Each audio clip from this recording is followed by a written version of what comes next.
This is Austin. Nailed it. Hey, everybody.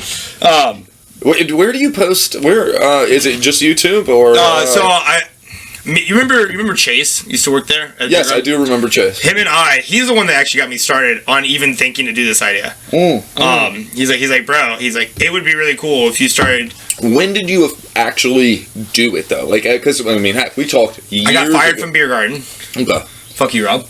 You're an alright guy, honestly, but like it was probably my fault more than yours, but still fuck you. I think he's the reason why I got fired, but I deserve to be fired. I think that's a whole corporate chain of they trickle down. Anyways, I got fired from there. I started working for this place called Little City. I started really meeting like super interesting people. No. Beer Garden's cool and stuff, but like I worked at a craft cocktail bar where I have the same regulars, and I had this guy named Teddy. I'm like, damn, it'd be really cool, like, you know, like tell your story, because he used to work for the CIA and shit. He died before. I don't know if he's dead, but he's probably dead now. He's like 90 years old. And I was like, damn. And I got another guy named Scott Meredith. He's a brain surgeon. I'm like, fuck, I should really get these guys on camera because they got some wild stories. So you wanted to tell other people's story, or host. So like, you're a cool motherfucker, dude. You've done a lot. Car clubs, fucking, like running beer places. You know a lot about beer. You have all your limbs and teeth. Like, you know what I mean? I appreciate that. Yeah. Did you know I didn't finish high school? I didn't know that. I got kicked out of my parents. I don't have a GED. Fucking A. Yeah. So, and I'll tell you, that was actually something that in my early years, I was told by many friends and family that I would not amount to anything. Isn't that great when they tell you that shit? Oh my god, it was so encouraging. Yeah. At the time, and I listened to a few things of theirs, like, hey, please, for the love of God, don't get any tattoos on your face, or that, because they're like, you know. But now it's kind of socially acceptable. It's more socially acceptable, and I will caveat, it is more socially acceptable. I still think that there's that old geezer that really is the one that's doing the hiring and firing. Yeah. Like, really, at the end of the day, that is still more conservative in his the way that his people. Or maybe I've just found myself always working for people like that. I don't know. Well, realistically, we grew up in a time where the old geezers that were stuck in the way owned all the businesses. And likely, I look at it, he's like, they probably didn't go from not owning the businesses anymore. Yeah. They just had, it's, you know, they're kind of being, their worldview is kind of being forced to kind of change to a degree. It's not necessarily that they want to change their worldview, but like clean shaving, button up shirt, tucked in shirt. You know what I mean? Mm-hmm. No, like nice shoes, not athletic shoes. And then to what degree? You know, unbuttoned. Is that okay? Yeah, first button.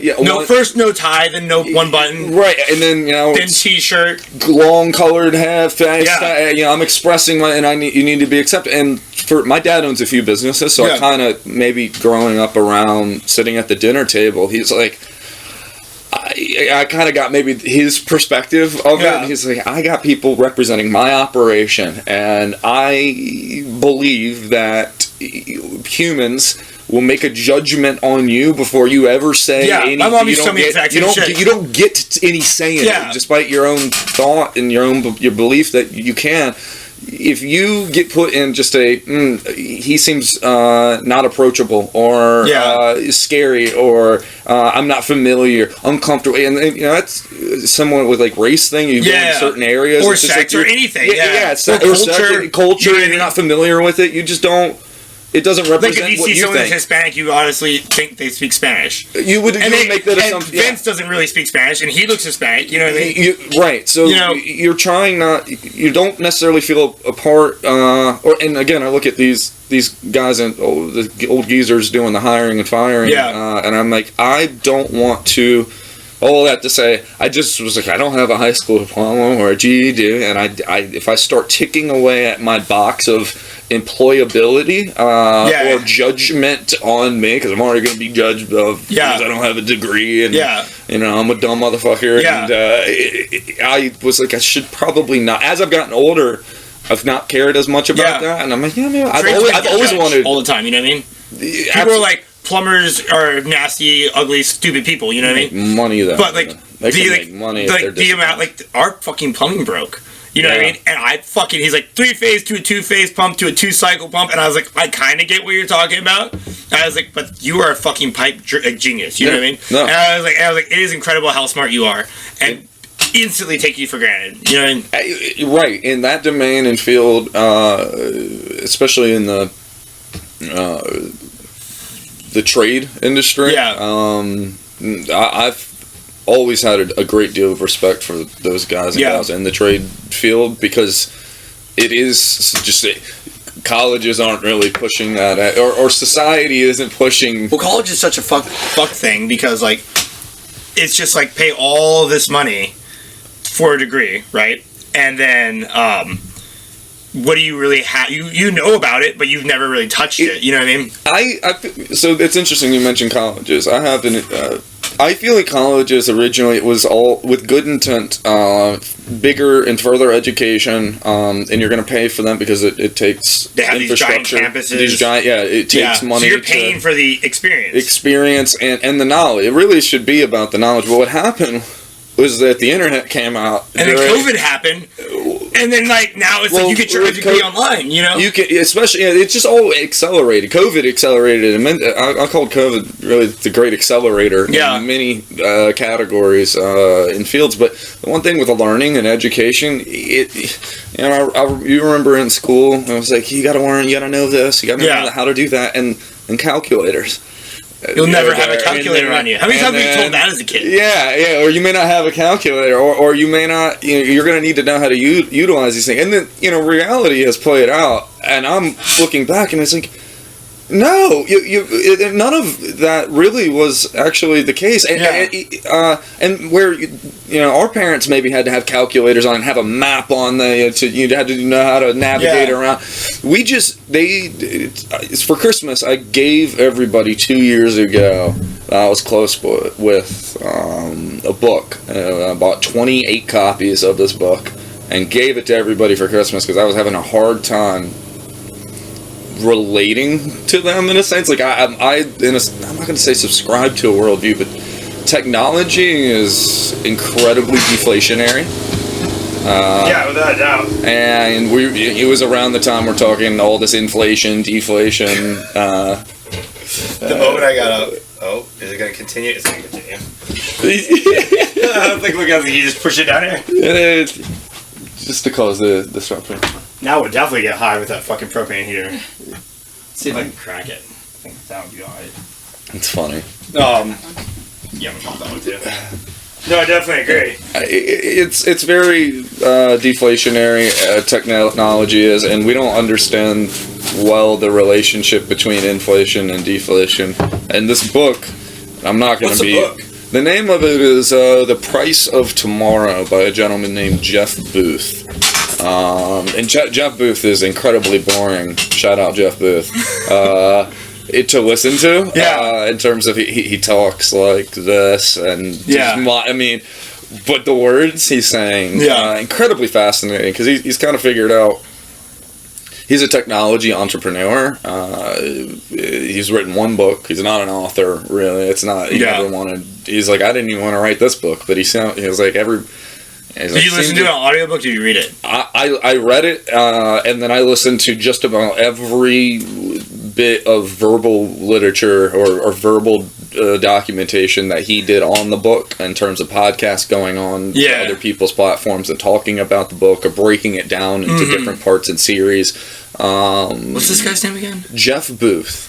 I imagine he's not on YouTube. He is on YouTube, but I mean, only really in that capacity, talking about the book and doing interviews with people. Not like explaining. What's his name? Jordan Peterson. Jordan Peterson. Yeah, not he's very, very on video. Very, very much, and has ramped that up over the last handful of years. But he's not doing the kind of inspirational things of what Jordan Peterson did. Heck, I would argue that he did it out of a level of frustration and just like, now I've put it here in a thesis. Yeah. Here you go, world. Now debate it. I get it. And because nobody's talking about this. But it's crazy because like no matter what you say, someone's going to find it wrong on some level. Well, in regards to inflation and deflation, man, that is like a conversation. And what does that relationship exactly look like? What's the biggest factors to inflation, and what are the biggest factors to deflation? There's a ton of factors. There are tons of things that are deflationary. There are tons of things that are inflationary. Yeah. What's the biggest driver, or is there one that's really driving the ship, and then other ones are just they're following along? They're not influencing any of really who's steering the boat. And technology is steering the boat. And I would use the example of like Blockbuster. At one point, that was how do I say it? That resulted in economic GDP. People were going to the store, they were renting the movies, there were physical locations, their employees. And that because of that existing, it boosted other sales. Pizza. It boosted other things. There was a real economic effect that was happening. I would argue that because of Blockbuster, I bet you carry out pizza. There are other things that benefit. You know what I mean? And the boat makes wakes. You know, It does, and it's changed to something like Netflix. Yeah. Well, Blockbuster fucked up so bad with that because I think they were approached by Netflix. First. They did, and they're like, that's a stupid idea. No one's ever gonna do that. They did not understand bandwidth. They didn't understand being able to take a file, compress it, and stream it. They didn't. I think originally it started with shipping DVDs to your house. Yeah, Redbox was big with that. That's what Redbox did, and I think and now we've gotten away from disc completely. Now it's all turned to digital streaming, and in their last years, what they do, they put candy aisles on all the to compete with Netflix. That's what they did. I kid you not, and it boosted sales. Overpriced fucking candy aisles, Blockbuster. But they didn't understand. The fat cats at the top. I think they got hungry. They didn't stay. They didn't keep a beginner's mindset. And technology again will come in and absolutely disrupt every bit. When you're at the top. Oftentimes with technology, there's one or two factors that it really plays into, and I come back to providing value and maximum value. If it's providing a ton of value by two measurements of cost savings or time savings, typically it's measured in those two. And if you have a great cost savings or great time savings, and a valuable product. Because it's either cheaper or faster, it's valuable than the the competition. But maybe it's cheaper and faster, but not as good. I see what you're saying. You can only have. There's three legs on that. You're talking about the quality of the. Okay. It can be cheap and fast and not good, or it can be good and cheap but not fast, or it can be fast and quality but not cheap. You know what I mean? Absolutely. Yes. You have to sacrifice one. You know what I mean? Because quality shit takes time. Yes. Like that TikTok song, it takes me fucking hours. It costs so much because it takes me fucking hours. You know what I mean? Yeah. Wait, what TikTok? There's a TikTok song that's like, it costs so much because it takes me fucking hours. And it's talking about people like on Etsy. Yeah. And they're like, why does this leather belt with my name and Strive cost $50? You know what I mean? Or, you know what I mean? Why does my stained glass cost $100? It's like, because it took me 5 hours to make your fucking belt, bro. You know what I mean? The belt costs this, my time costs this, shipping costs this, and this is why it's $50. You know what I mean? I had a brief stint where I had at my place a whole jar making facility going. I was epoxying. I was hydro dipping jars. And then epoxying them, and I have like 20 or 30 prototypes, and then another like 50 or to 75 other ones that could be sold. I was pursuing this funny. It was really just a little fun project. The world of smoking, the smoke shops. I go, you walk in, they have a million different bongs or things to hit out of, pipes or, 100 different lighters that are different shapes. I.e., there are about 5 items. Your lighter, your smoking thing, whatever you're smoking, whatever, and there's 1,000 options of that. And I'm like, what makes the cut? What makes this Dumb and Dumber bong, like, make somebody decide to buy this one this over the one. other one, and they all again do the same thing. Like, that was very fascinating to me. And then the second part was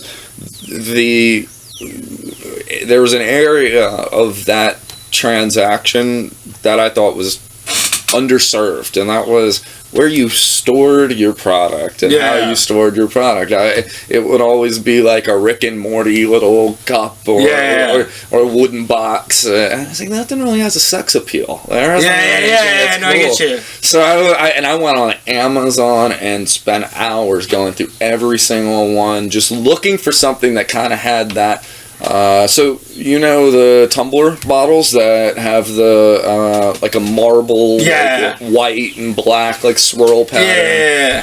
That was the inspiration. I was like, I'm gonna make this galaxy-looking swirl patterns, and I started looking into hydro dipping. What did you use, like mason jars?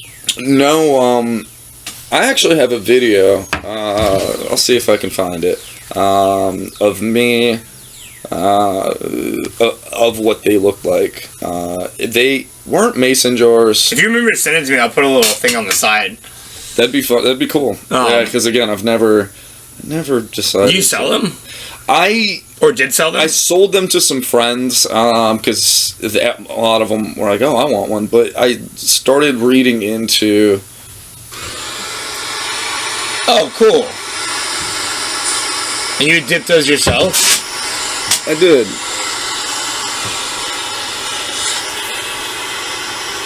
Grinder notification. No, I'm just kidding. You saw that? Damn. That is pretty cool, man. Yeah. So that's a cool skill to learn too. Is like hydro dipping. It was fun. It was different. It was neat. And is it a good idea? I have no idea. But it's worth a shot. What was your cost on that? So that was the $100 maybe. I was able to make those. I had different sizes, so the cost kind of varied a little bit.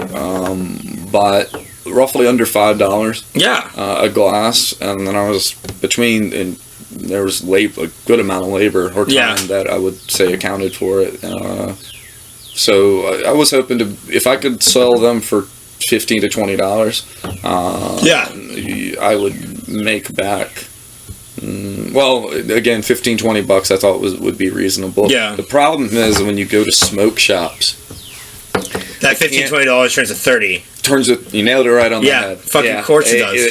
They have to say, and that's too high for retail people to pay. I think the psychological threshold 30 is like the top. You're not going to spend more than that on a jar when you just keep it in a fucking lunch bag, right? With a little humidifier tab or some shit. You're nailing it on the head. I think there is a psychological threshold. I think anywhere between $20 and $30 is about peak. And then I feel like there's a big range here. It's like I can spend $5. You know what I mean? I feel like it goes in intervals of $5 until you hit $50. You know what I mean? And once you hit 50, it's like, well, I might as well buy one that's 100 at this point. You know what I mean? And I'm not able to command those jars. Were just not. They were not nice enough to be able to command a. And then you have to put like serial numbers. Like this is the first of this series. I have to create a supply and demand, or what's the word I'm looking for? Scarcity. Or like a certain product would have to use them. You know what I mean? Like I'm sure Pepsi makes Pepsi, but they probably at one point outsourced their glasses. Mm-hmm. You know what I mean? Yeah. And I'm sure they make their own glasses now. You know what I mean? Sure. The same thing with like these glasses we're drinking of. Like yours has the logo on it. Mine doesn't. That one's probably worth $5 more because it has the logo. You know what I mean? Sure. No, there was. But if there was only 5 of those glasses, would the scarcity of it would make it through the roof. You know? It absolutely would. Well, if there was demand for it. There was only 3 of those, actually. No, it's fine. So don't break it. If nobody wanted it, I'd say, well, you know. It's dumb because like, toys are like that. Think of old took toys. a really unique shit yesterday, but I don't think. I don't think anybody. You could sell any fucking thing, bro. It's funny. You really can these days. I was on YouTube Shorts and was. Different side hustles of people. Nice. My weed. And it's actually Weed Killer, I believe. Close. Close, right? It's got weed on it. Yeah. people will sell all types of stuff and anything, and so it's funny you say that because like I have a gas tank up there from like a fucking CB650 1982, and they don't make them anymore. You can't find them. You can't even find remakes of them. Try some of this shit. This shit's fire. And I'm sure there's a guy online right now looking for a black CB650 tank, and that would pay an arm and a leg for it. I have an old carburetor from a fucking GS450, and like someone's looking for that, and I just have it sitting around. You know what I mean? To me, it's worth absolutely nothing because I don't have a GS450 or any of these bikes. But like to someone else, it's like, damn, I really could use this fucking part. You know? I've thought about it. If you could create. So how many people have a bunch of random shit sitting around they're never going to use, they don't want to use it, but you, as you have come to it's somebody will wants it in the world. Yeah. But they don't want to take the time and energy to photo it, look at how much it's worth, yeah, try to market it, sell like it, American Pickers. go through, and then you know that's that kind of model. Yeah. But then I'm thinking on a more like smaller, like local. Yeah. Kind of, you can go to people's places that take a list of what they want to sell. You charge a fee, fencing cut in a sense, and you help people connect, essentially buyers and sellers. Yeah. But they have to want to sell it. You know what I mean? And that would be they'd be hiring the services on the again. If you knew that there was a service out there that you have a bunch of random shit, but you're looking at it and you're like, where do I even start? I got to start looking at it all. It's overwhelming. Tell me about it. Yeah, and then you can bring somebody. You know what you want to sell to a degree, or let go of. You can bring a company in, and you point at the things, they document it, and then they do the work. They take the photos, they market it. Yeah. They sell it, they ship, they collect the money or you collect the money, and then they take a cut for it, a 30%. At what point though are you in the red for that though? You know, well, it would happen really fast. Well, who would be in the red? The company? Yeah, the company probably, but you couldn't make it so if they were selling it, they were in the red. You don't want to pay to sell their shit, so you'd have to eat the fucking if they wanted to sell it for $10, yeah, right, and you sold it for 15, but your gas, time, money, advertising, marketing ends up to being $17. You know what I mean? Sure. Oh, it would have to be it would have to be a threshold like of $5,000 worth of You'd probably be better off worth of items to be sold. We don't collect any money until after we've evaluated those items. Because if it's a few sticks of wood that you think are worth $1,000. Yeah, and there's only one person in the world that it wants those unique sticks of wood. Mm-hmm. I'm gonna look at we do an evaluation and say, can we sell this? Can we? Is there a market for it? And then to let them know, hey, yes, we'll do the business. We will sell this on your behalf, and we think we can get X, Y, and Z for it. Yeah, and you will get this amount of money. After our cut. So I think that's smart, but I think if you did it from the opposite side would be better and more beneficial. Mm-hmm. Because like instead of looking for people that are trying to get rid of things, maybe looking for people that are looking for things. You know what I mean? And trying to match buyers up. Trying to match buyers with sellers instead of trying to match sellers with buyers. The reason the rebuttal I would have is how hard is it to match a buyer? If you're looking to buy something, what do? You just go onto the internet, you start Googling. Yeah, but they're not looking for people that aren't trying to advertise it. You see what I'm saying? If that's what if they're looking to get a good deal or something of that nature, the problem is from the seller, like buyers, they're just looking for available sellers.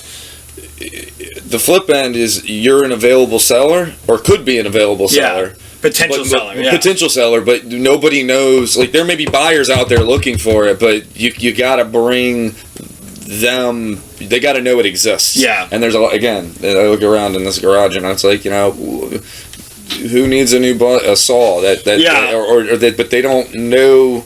It's not for sale. It's not out there. Yeah. So I imagine there's everything is for sale. You just have to find. Well, find it. You just have to find where So that's where it's like bringing the sellers to the market of the buyers is seemingly the only way. And this is just a fun thought experiment. I bet you there's tons of companies that actually do this. I know nothing. American Pick, But I've never heard of a service like that where they go not necessarily door to door, but you just call. offload your junk, and yeah, you can make I think there's a it. hunks and junks thing. Like there, maybe. But the thing is, with that, you end up with so much trash. You know what I mean? If you're trying to clean out your shit, like your garage or something, and we as Americans, especially, having too much shit. A lot of always grow like building it up. We don't want to let go of that. I don't blame you because you spent money on it. Yeah, no, I get you. And it gets to a point where like you never want to let go of it, but you've never. But you never want to let go. But then it's like you could let go of it. You can make some money on it. And maybe it's one of because I think of the Hoarder Show, and I'm like, well, maybe there's just the reason why people don't go and do that kind of stuff, it's because it is such a fight to get these sellers to conclude that they want to sell. No, not this, or no, I paid this much, and I have to get that much. Like, it's been 20 years, honey. We got 5 versions of this that are brand newer. Yeah, it's only worth it's only worth $50, maybe, for a collector. You ever take your games to GameStop and try to sell them back? Right? Yeah, it's like and. Yeah, but I'd imagine that is probably a big market. I got a good story for you. You ready? Yeah, hit me. Buckle your seats, kids.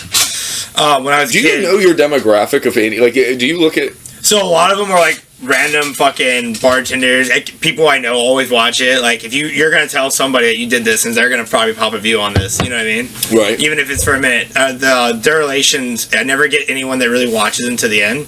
There's, like, I got... her name's K-Trains, and she's watched, like, every one of them. She thinks I'm fucking hilarious. Number one fan. Awesome. She's been on the show and everything. K-Trains? Yeah, Kirsten. She's a great girl. Fucking cool as fuck.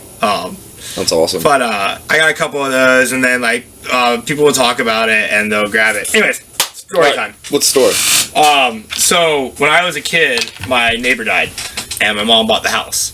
Fascinating so far. So, you think this is fucking cluttered? In the house, it was like this 80-year-old man that had been going to flea markets since he was like 30. Okay. And he did it all the way to his 80 to go to the fucking flea market here, and he bought random shit. Now, in that random shit, I have a stack of old Playboys. Like, you want to see a bush like you wouldn't fucking believe. I got a Captain America, first edition Captain America comic book sold for like 40 grand. What? My mom sold it. But if we would have waited till now, it's probably worth God knows what. It was it was 9 out of 10. And the only reason it was 9 out of 10 is because it was stacked between other comic books, and it kept it pristine. Fucking wild, right? That is wild. Lots of old toys. Like, if you look over there, I got an old R2-D2 and a whole bunch of old He-Man things. And do you think when he was buying any of this shit, he was like, hopefully one of these things or one of these days? I don't think so. I think he just got it because he was just liked it. You know what I mean? You know what I mean? The quarter almost. Was it just random shit? Yeah, bro. Name it. An anvil. Have you ever picked up an anvil before? Holy fuck! And not only did I pick it up, it was in the attic. It was in the attic. He must have done that when he was a younger man. That was one of his earlier purchases. I was not in my prime. I was like 16 maybe, and I was pretty strong at 16. I'm not a bodybuilder or anything, but I was youthful and strong. Anvils are fucking heavy, dude. The Playboys. So Anvil to Playboys, old toys, lots of tools like you wouldn't believe. I have a fucking drill in here that's from like the industrial times that I'm sure is illegal in like 58 states. I know, it's good, right? 58 states. But like it has enough torque to break your fucking arm. Like, there's no way this is legal. Like, a drill that has torque that would it's that drill over there, that's like from the 70s, and they don't make them that strong anymore. Okay, or maybe they do, but they don't make them like that. Like, that's like a death hazard. It has no protection, no eye, no, like, if you start drilling through something, it will stop. No, it will drill through whatever. It will drill through whatever. And I know this because I fucked with them because I was a kid. But I have a drill that's about this big, and it's like a two-handed drill. And if you set that drill bit into something that won't move and you grab it, it will cartwheel you. It's amazing. And like, it doesn't have like a kill switch on it. It's just like pull your trigger, and it's not like low, medium, high. It's like full send. Like, and if which one? This one over here? No. I don't know if I'm gonna dig it out for you. It's fine. It's impressive. None of these are wireless now. No. Okay. Yeah. My mom owned a construction company for a while, so I ended up with a lot of tools. My dad's a mechanic, and we built this shed, believe it or not. Okay. So like, I'm pretty hands-on. I mean, in my later years, I stopped because I like air conditioning. Yeah, that is one of those. Air conditioning is nice. Real. And heat, you know what I mean? They're beautiful, aren't they're they? fucking great inventions. But I digress. So, through all that shit, my mom started an antique shop, started selling all this shit, and I started going through books and books and books. Shit, here we are talking about this stuff. Your mom had an antique shop. Well, I was letting you go because I was going to tag on the end of this. Yes. So I went through books and books. I found mason jars that were from like the 1960s. Even to this day, I look at dollar bills sometimes. Like I can tell you like what dollar bills are worth. Like not like most dollar bills. God, fuck me for saying this. Most dollar bills are worth what they say on them. Some are worth actually less for retail. So you have a dollar from that you think is like worth $2, but it's actually worth 75 cents. So you're better off spending that dollar. Well, that happened with the dollars too, because I know that was with pennies. Yeah, pennies. Wheat pennies. Some change it to zinc and stuff. Yeah. It takes more to make a penny than a penny costs. Probably why everything's going to credit cards and numbers and banks. No real money. That's a story. I'd be curious. We should talk about that kind of, because again, I talk about inflation, deflation. We printed up. But people like dumb things. 45% of the money supply in the last 2 years. And you're trying to say that money's not worth anything? Yeah, really. You just make more. Could you imagine like being the one that owns money? Be like, I need $50. It would be nice. What if ATMs didn't store money? They just made it for you. Is that not what happens? You put money into an ATM. And I thought they have like a little 3D printer on the inside. I don't think we're very far from that. I don't think. No, we probably aren't. I wonder if you can 3D print money. Probably not. I think. Well, the new thing is, and we had to watch out for this about 2 years ago, is people are taking $1 bills and reprinting over them. So you can scratch them with the fucking pen. Snap. So they were putting like a sheet over it, over the actual dollar. And you could wash it off. Right. You know what I mean? So you get like, say like a 1989 dollar bill, and you reprinted a 1989 $100 bill over top of it, and you would never know. You can't really get away with the niche. God damn, I'm on a list again. This is the third time I've said some shit on in the last 3 weeks that like the government's like, he knows too much. But they were doing it downtown, and like you could look at a couple dollar bills and they'd be like off, and you'd be like, this is crooked, sir. Or like the ink would like stop up and stuff. You know what I mean? They just reprint over it, and that's fucking amazing if you really think about it. And if you really honestly think about it, it's not really different than what the government is doing by printing money. You know what I mean? They're just making money out of nowhere. Yeah, it's I kicked myself. Like I got involved in. I was a big cryptocurrency guy at the beer garden. You did make a lot of money on that, didn't you? You think you've made or lost money throughout the whole experience? I've made money. I mean, I've lost money. Government, for taxes. IRS. I've lost. I've lost. So I'll tell you, actually, when I was at the beer garden, that was 2015, 2016. You shouldn't use dates, or IRS is definitely going to look at you. Well, some years. I've got a working agreement with them. So keep going. I'm going to get off the list. They're going to focus on you.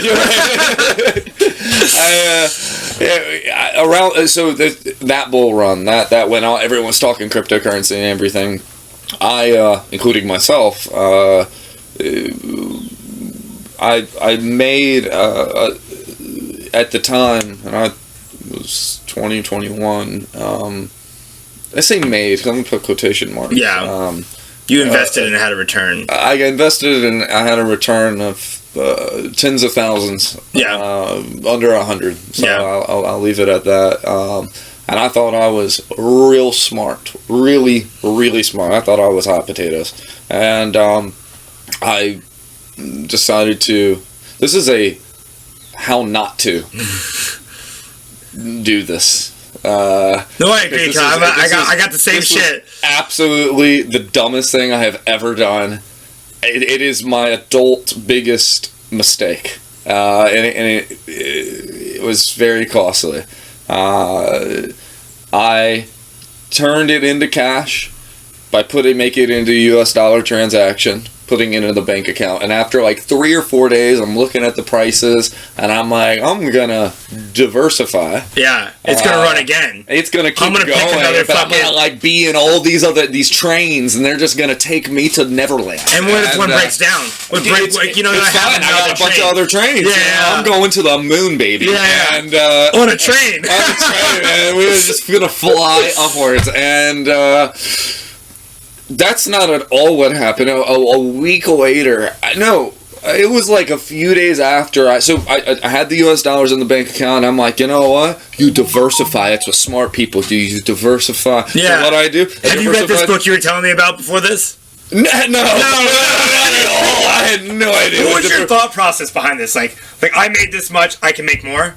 Well, yes, and what I thought diversification was. I mean, don't get me wrong, I did diversify. Yeah, you did. I just didn't really understand diversifying across asset classes, and I guess really what the broader scope of what diversification was. Or if I say that.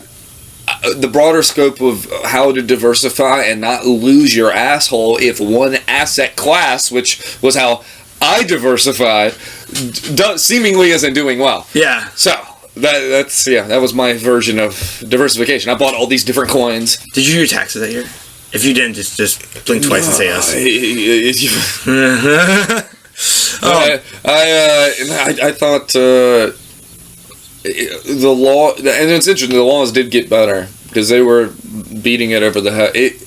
It was worse back then, the laws, so I was going to wait until they got better and then file, which was the case. Was that diversifying too? Diversifying taxes? But ultimately, it again, not a fun road to go down. What did they nail you with? It's capital gains. Yeah. So they 10% or something like that? No, it was much higher. Shit. You said 10%? 10% of your earnings. Bloody. Really? No, it's not. Like, short-term capital gains tax is the highest bracket, and that is somewhere close to 40%. Well, so I learned about this too. And then long-term capital gains is somewhere around 20. And I'll tell you, when I bought those coins, and then when I sold, even actually, because that's really when I bought the coins, and then I ultimately the market went up and sold. The minute you sold, that was your capital gains. Yeah, that's and it doesn't matter what you do with the money past that. It doesn't. Even if you reinvest and make more, or lose it. Yeah. All right, let me tell you a good story, sir. A week later, continue the whole market just tanked, and I all your trains. Every one of my trains just caught on fire, and God, I hate that for you, man. Yeah, it was humbling. It was humbling as fuck, dude. I'm telling you, for you go to a dark place in your mind. Well, at 2021, I'm telling you, at 21 years old, and you're a slave. Like I'm working 40 hours a week at my full-time job, and then I'm bartending, and I'm doing that. I'm working 70 hours a week. I'm hustling and I was using this investing world as kind of like to my time and value and like what. I remember you're on the way up because you're like, check out this new watch I bought.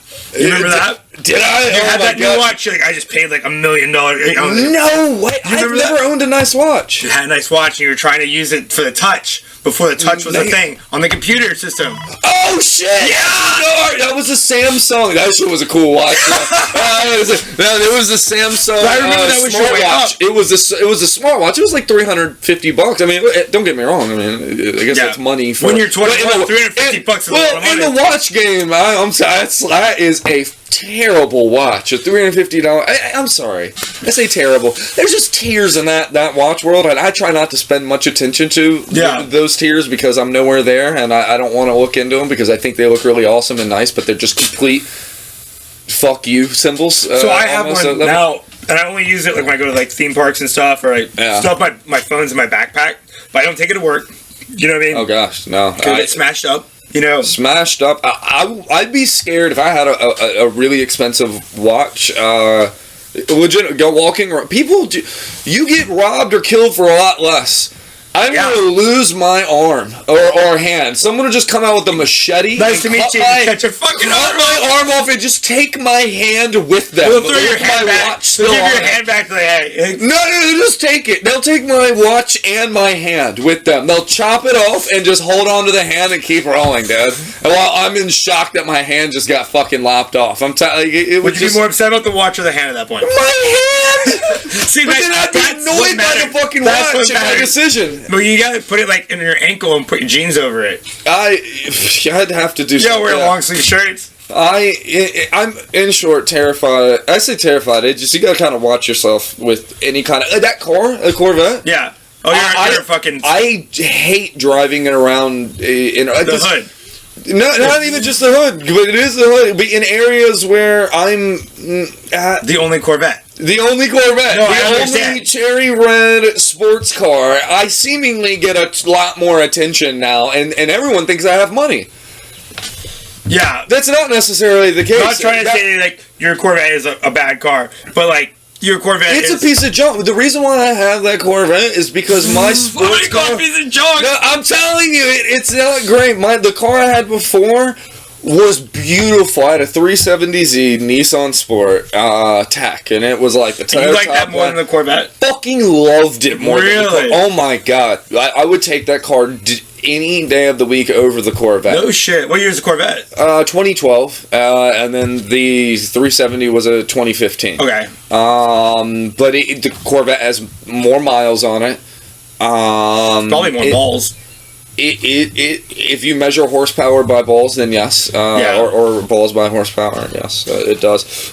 It gets way more attention than the Z did, but I never wanted to necessarily have all the attention. Yeah, it's a brand. It's like wearing polo. I wanted to just go faster. Yeah. No. So my motive behind all of it, I was tired of being in cars. My first car was a 1999 Pathfinder. Yeah. And it was an awesome car. But I'm telling you, when I first got it, I thought my dad. It was my first car ever. And my dad was kind enough to purchase it for me as my first car in high school.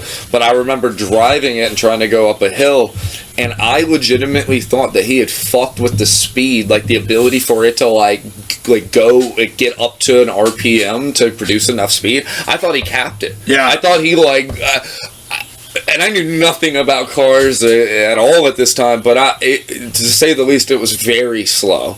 And I, for years just spent, just letting everyone zoom by me and, be okay with that and just listen to my music to distract me. But once I started selling Ferraris and Lamborghinis and that world really...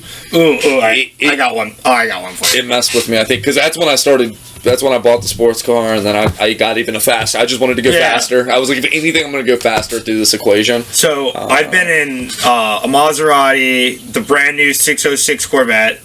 My buddy Reed's got one. That fucker is... 606, it's got 606 horsepower. It's called the 606. I think it's called the Z06.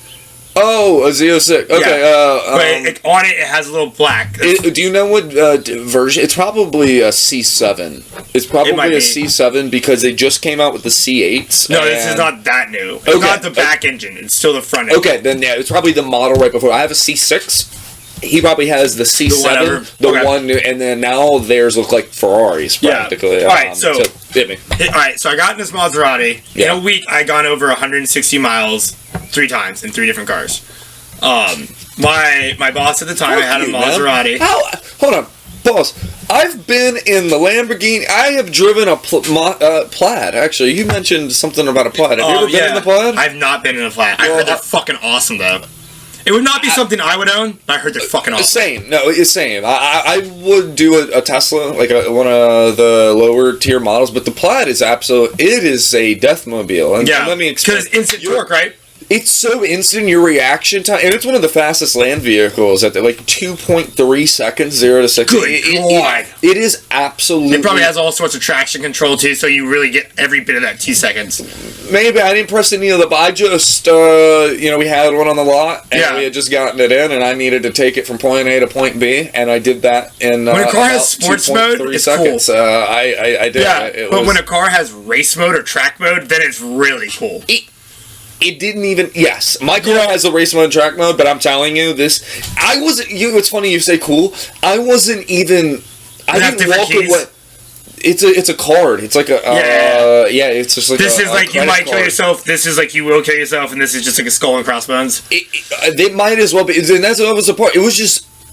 I walked away from it legitimately. I'm not gonna say terrified because I'm gonna be honest. I'm kind of a geek when it comes. Or going really really fast. Or they have a respect for it. Yeah. But I had I found out a different level of respect. I poked the bear 0 to 60 and 2.3 seconds could feel like. The difference between a cat meowing and a lion roaring. It was that, and I was like, if your foot slipped.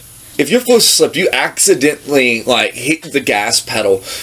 I'll tell you a story. In my 370Z, when I first got my car, within the first 2 months, I decided I quit my job. I had I don't even remember why exactly. Actually, I think just cryptocurrency. And I bought the trains. The trains. This was the second go around after I knew how to navigate that market a lot better. Funny enough, those trains, I didn't sell any of them from all those years. You still have them?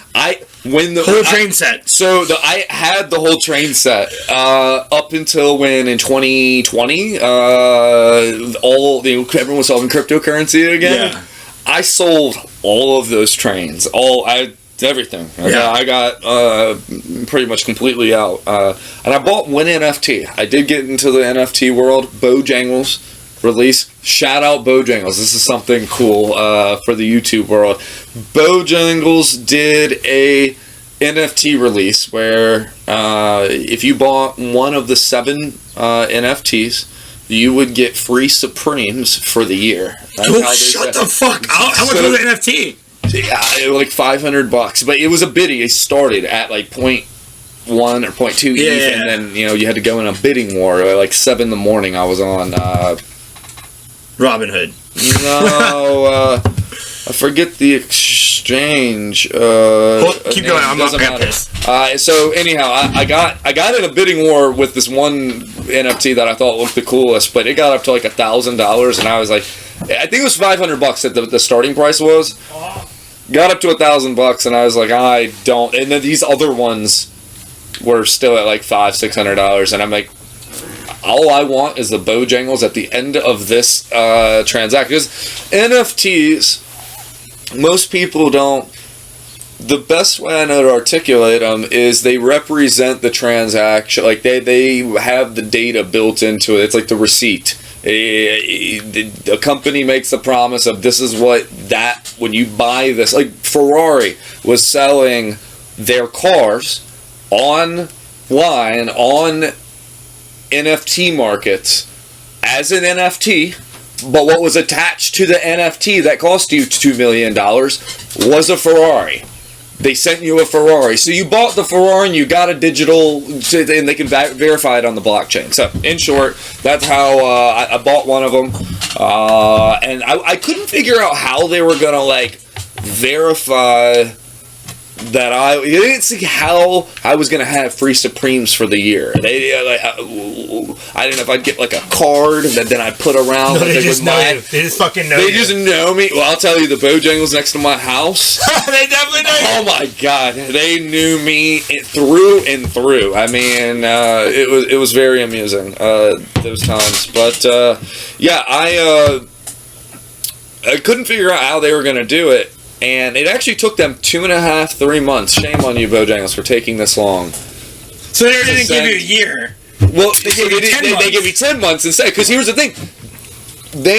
I didn't know how they were going to do it, and this is how they did it. They sent you in the mail. You verified with them, like, oh, you're the winner. Hey, send us your address. We'll send you your reward. 7.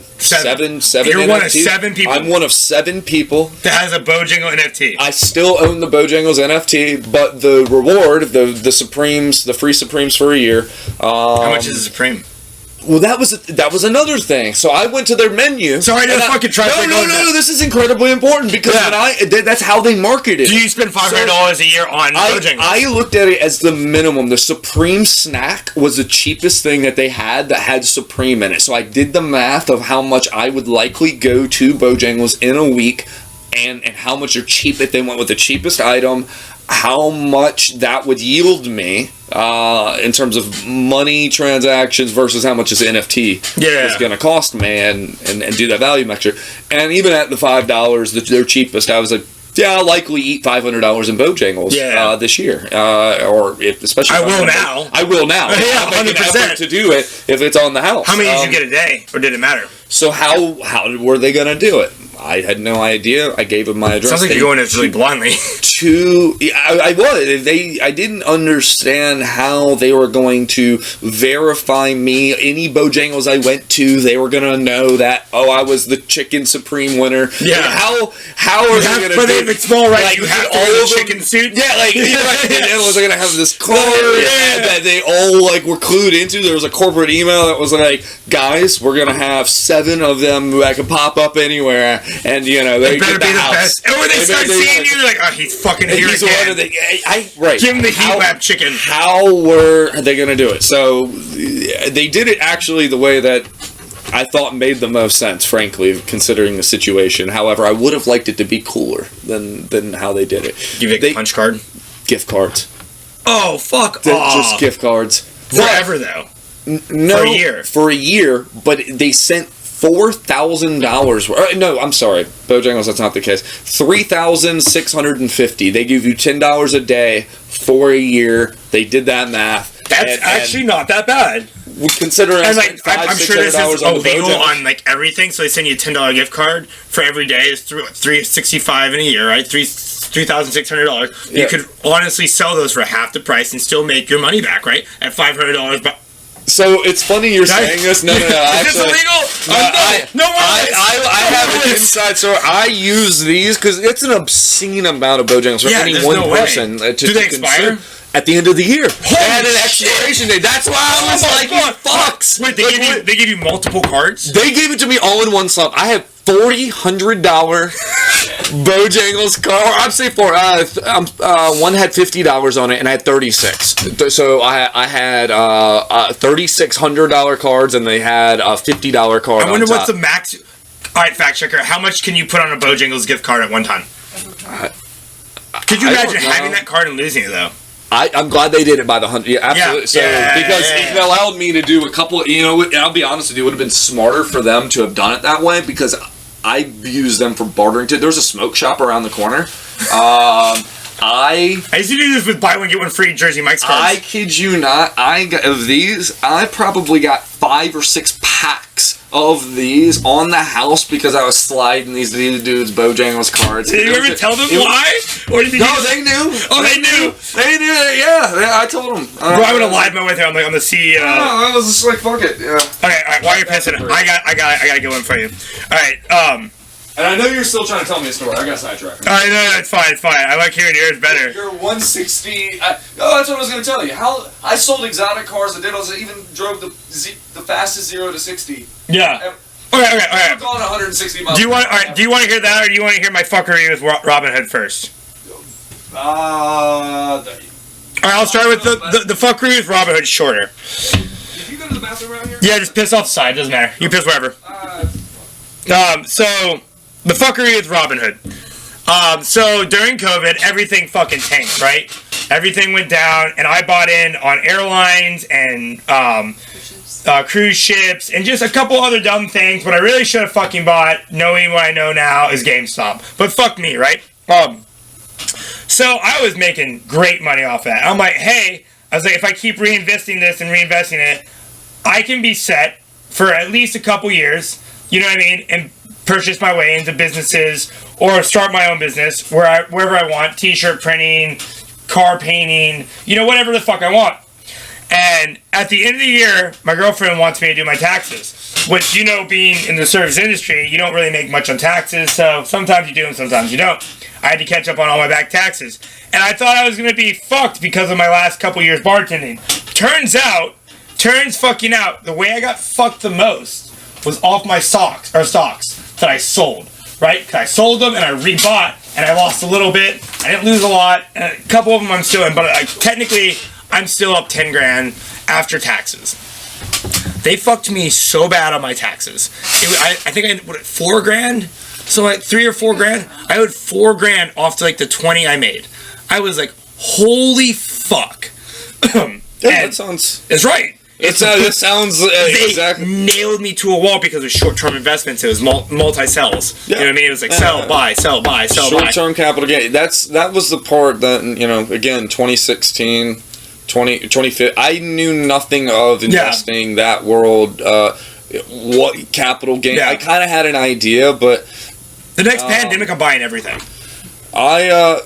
It's funny. I remember the GameStop thing and the AMC. I went from $2,000 to like almost 20 grand.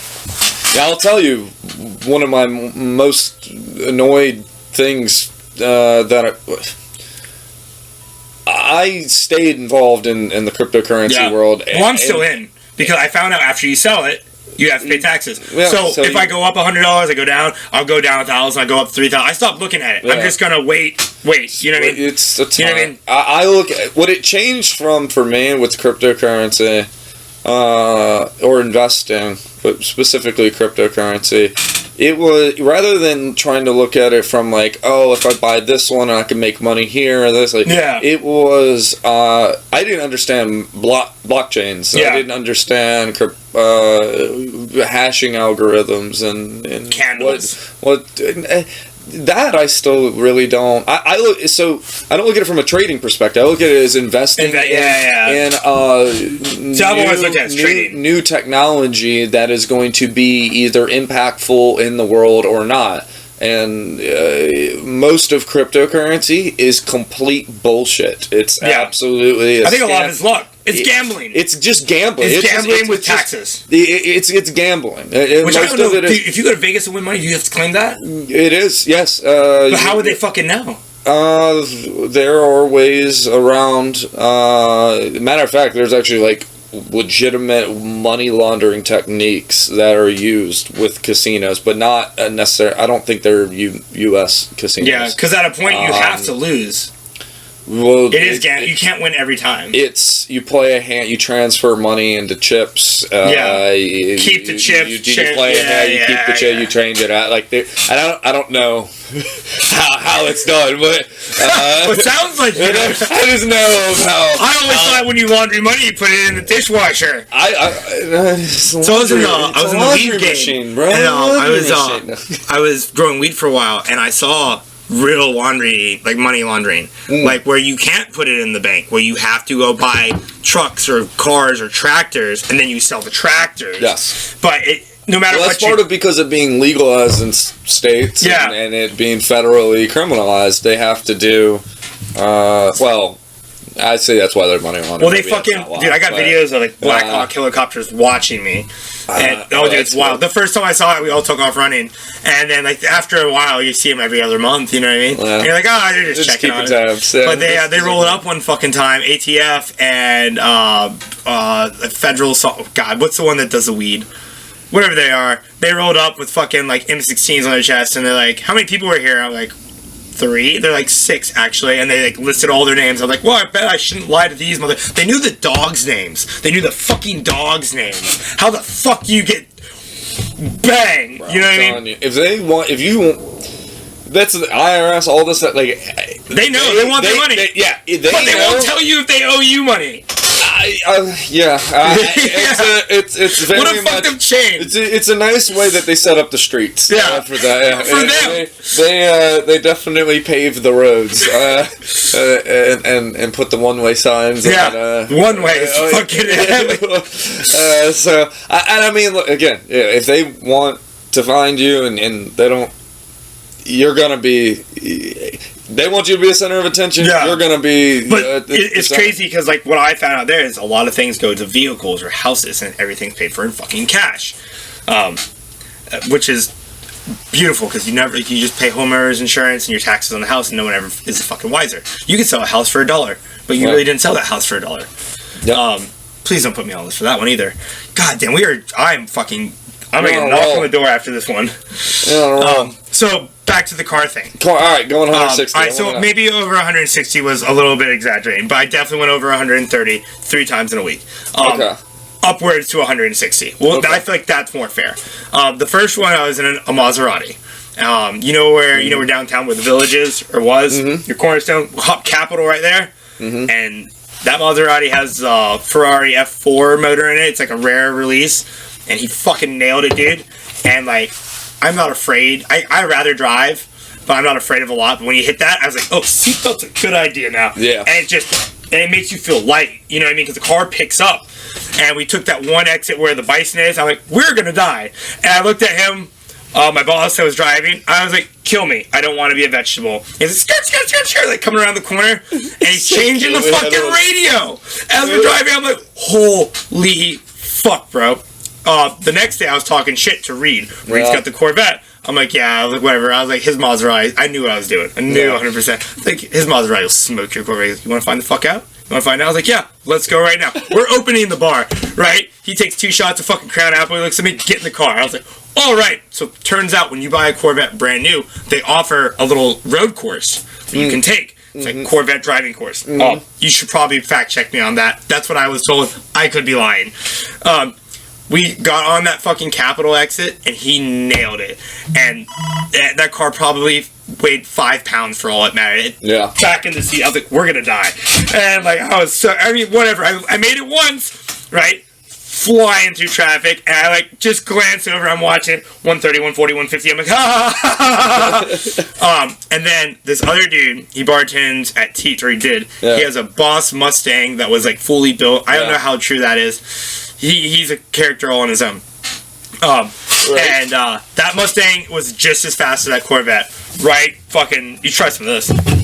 I saved you some. Awesome. So I thought that was real power. 600 horsepower is a lot. My girlfriend bought me this driving experience. And I got to do a ride with the Hellcat. Do what? Well, I'm sorry? Oh, my parents. My parents bought me. Sorry, parents, love you. Thank you for that. Bought me a riding experience, right along with the Hellcat, and I got to drive a Lambo. Right?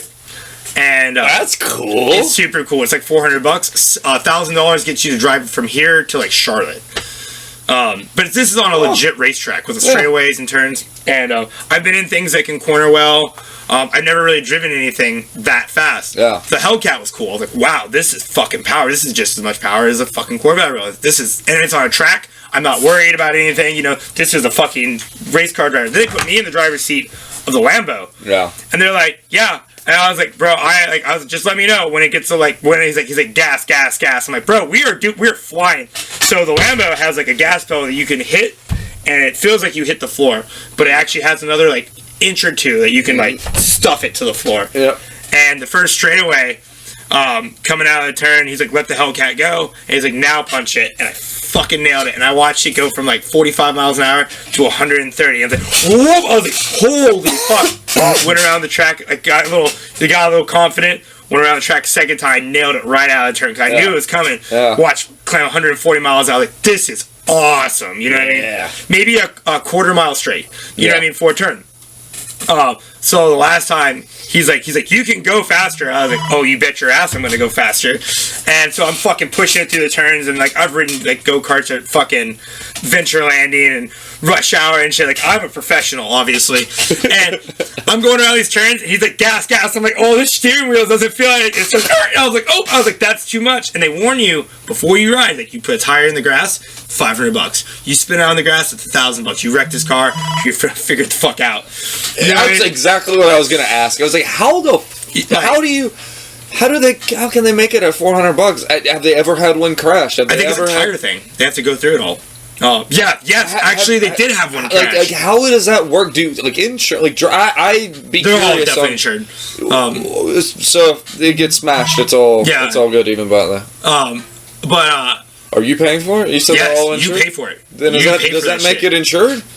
I think you pay less than what you would have paid. You know, where they would. How did you pay the deductible? I mean, what do you pay? What's the deductible on that? I'd be so better than the car payment. I'd imagine 5-10. Or is it the car payment? I'd be terrified. What's the car payment on Lambo? $500, $600 a month. Much. Well, it was interesting. Most of the people that most perfect credit. What's $100,000 car? What's your car payment? Most people bought it outright. Really? Most people with cash. Tell me they paid in cash.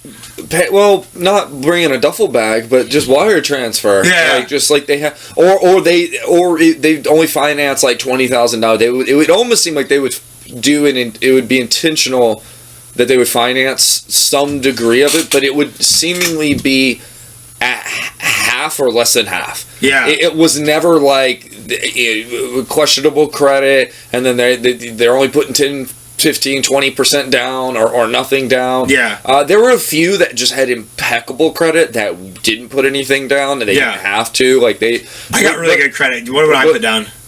I'm almost 8. I'm right before 8. Well, depends. Can I put like $100,000 down and get like a $500,000 car? Likely you would be approved if you have a credit score like that, and you put down a. God, that's crazy. 20%. They would trust me like that. They'd probably look at what I make a year. That's another. Which on paper is like nothing. They take that very much. Really, as at the car dealership. You submit it to a bank. It's funny, this adage. Anybody's like, oh, if I pay cash, like, can I get it cheaper? The dealerships don't care where the money comes from. Wait, can I ask you this? Can you pay in Bojangles gift cards? Is that where that Corvette came from? You rolled up, didn't you? Chevy. And you're like, wait, you like Bojangles? It's actually sponsored by Bojangles. Did you see their logo on the side? I'd be dead. It's the red. All you need is the yellow. Again, yeah. Just there's some light yellow on. I got yellow paint somewhere around here. I could brush it on real quick. I'm telling you, the amount of Bojangles that I ate. Hold up, before we keep going. Alright, so when I got there, I had asked. I was like, "Has anyone wrecked a fucking car here?" Yes. And apparently, yes. Yes, they fucking have. In fact, they rolled it. I was gonna say. And there's nothing. There's nothing. They're all supercars. Every one of them. There's like Porsches, like real nice Porsches, the Lambo, Ferraris. The only thing that was faster than me on that track than that Lambo was that Ferrari. Okay. And it was just barely. Like, when we were in the straights, it was just barely pulling away. So like we were like right next to each other. Like in the corners, the Lambo was a little better, but you have to say they make you stay car lengths apart, and you're not allowed to use paddle shifters. It has to shift regularly. But I guess a guy hit that straight and fucking didn't touch any sort of brake. And fucking came and flipped it on its roof. And he said he doesn't know what happened, but he was on the phone with his lawyer for like 4 hours there afterwards. What do you say to your lawyer?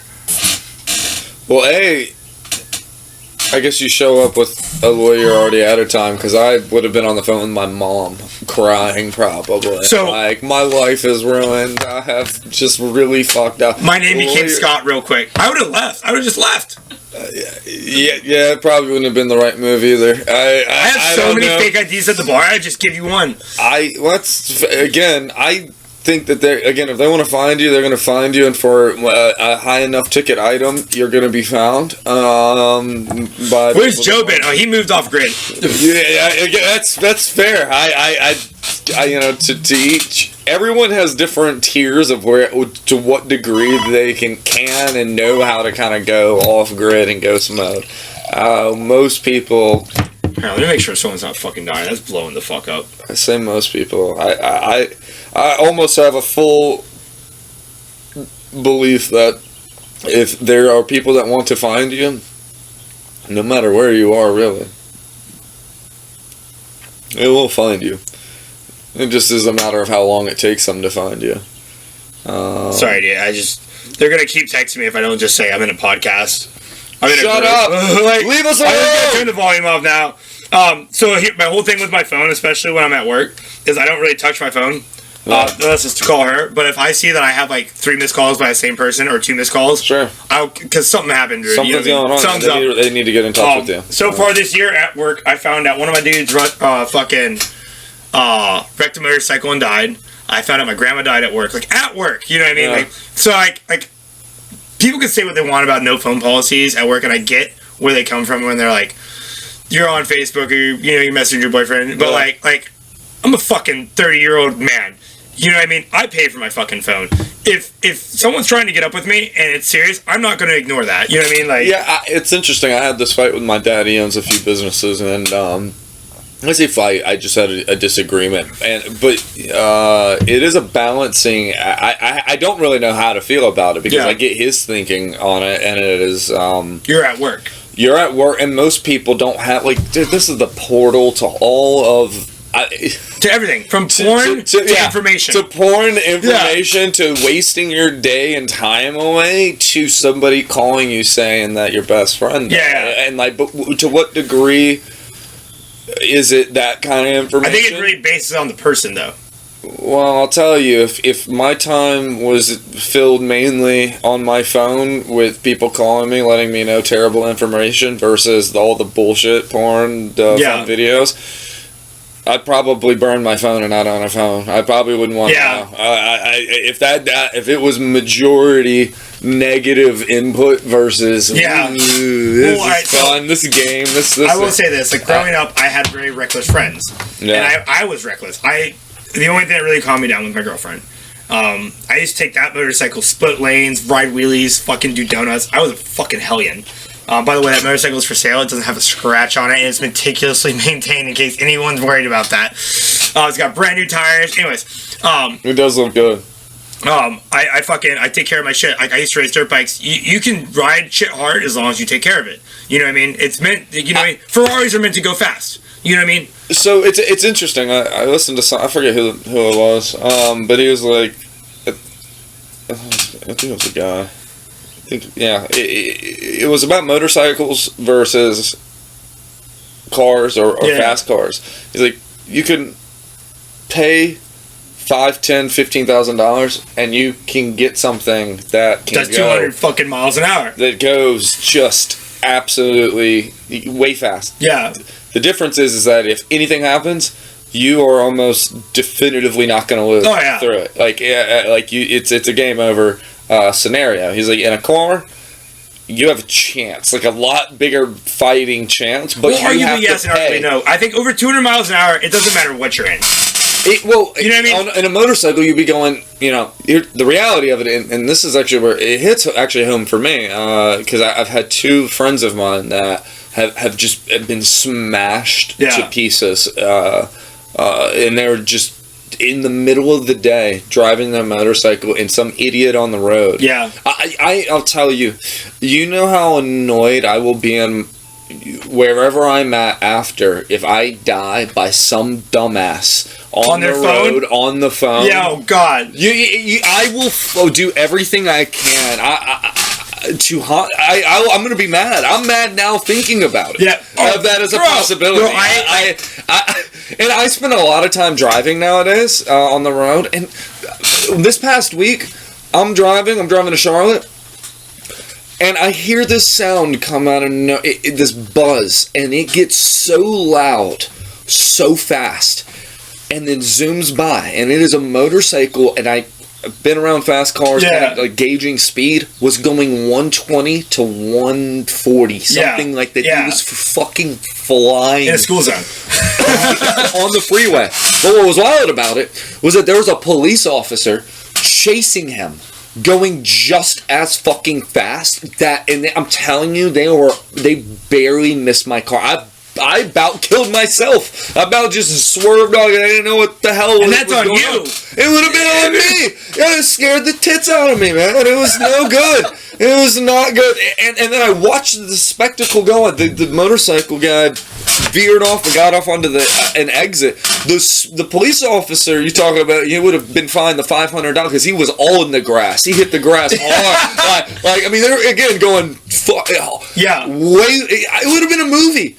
I've never actually seen that in real life at that level. And 2 nights before, and this was and he caught up, and it's funny because I feel like I got a slow motion front row view of this whole thing. I watched the guy on the bike look back, I guess, to see if that dude just smashed into the woods or if he was still following him with his slick maneuver. And that officer was still, all right, got right up behind him, and he's like, all right, game back on, and he just sped off onto this other road. Yeah. And again, I'm going 70 miles an hour. Passing this exit, I feel like I saw it in slow motion. I mean, everything. 70 versus 140, you did see it? I did see it, and so this whole thing happened in front of me. Is what the day before, though, I'm driving to a friend of mine's place. It was 10 o'clock at night, and this whole area, the whole intersection was blocked off. Police, ambulance, they had tape. Actually, I mean, it blocked off. Yeah. What the fuck? Flares? Yeah. I mean, I thought they were. I didn't know what the heck was going on. Yeah. I thought they were actually conducting a drinking and driving kind of thing. Yeah, a checkpoint. A checkpoint, yeah. And because again, there was a lot of commotion happening, and what had happened was weird. There was no other vehicle other than this motorcycle that was on the flat on the side.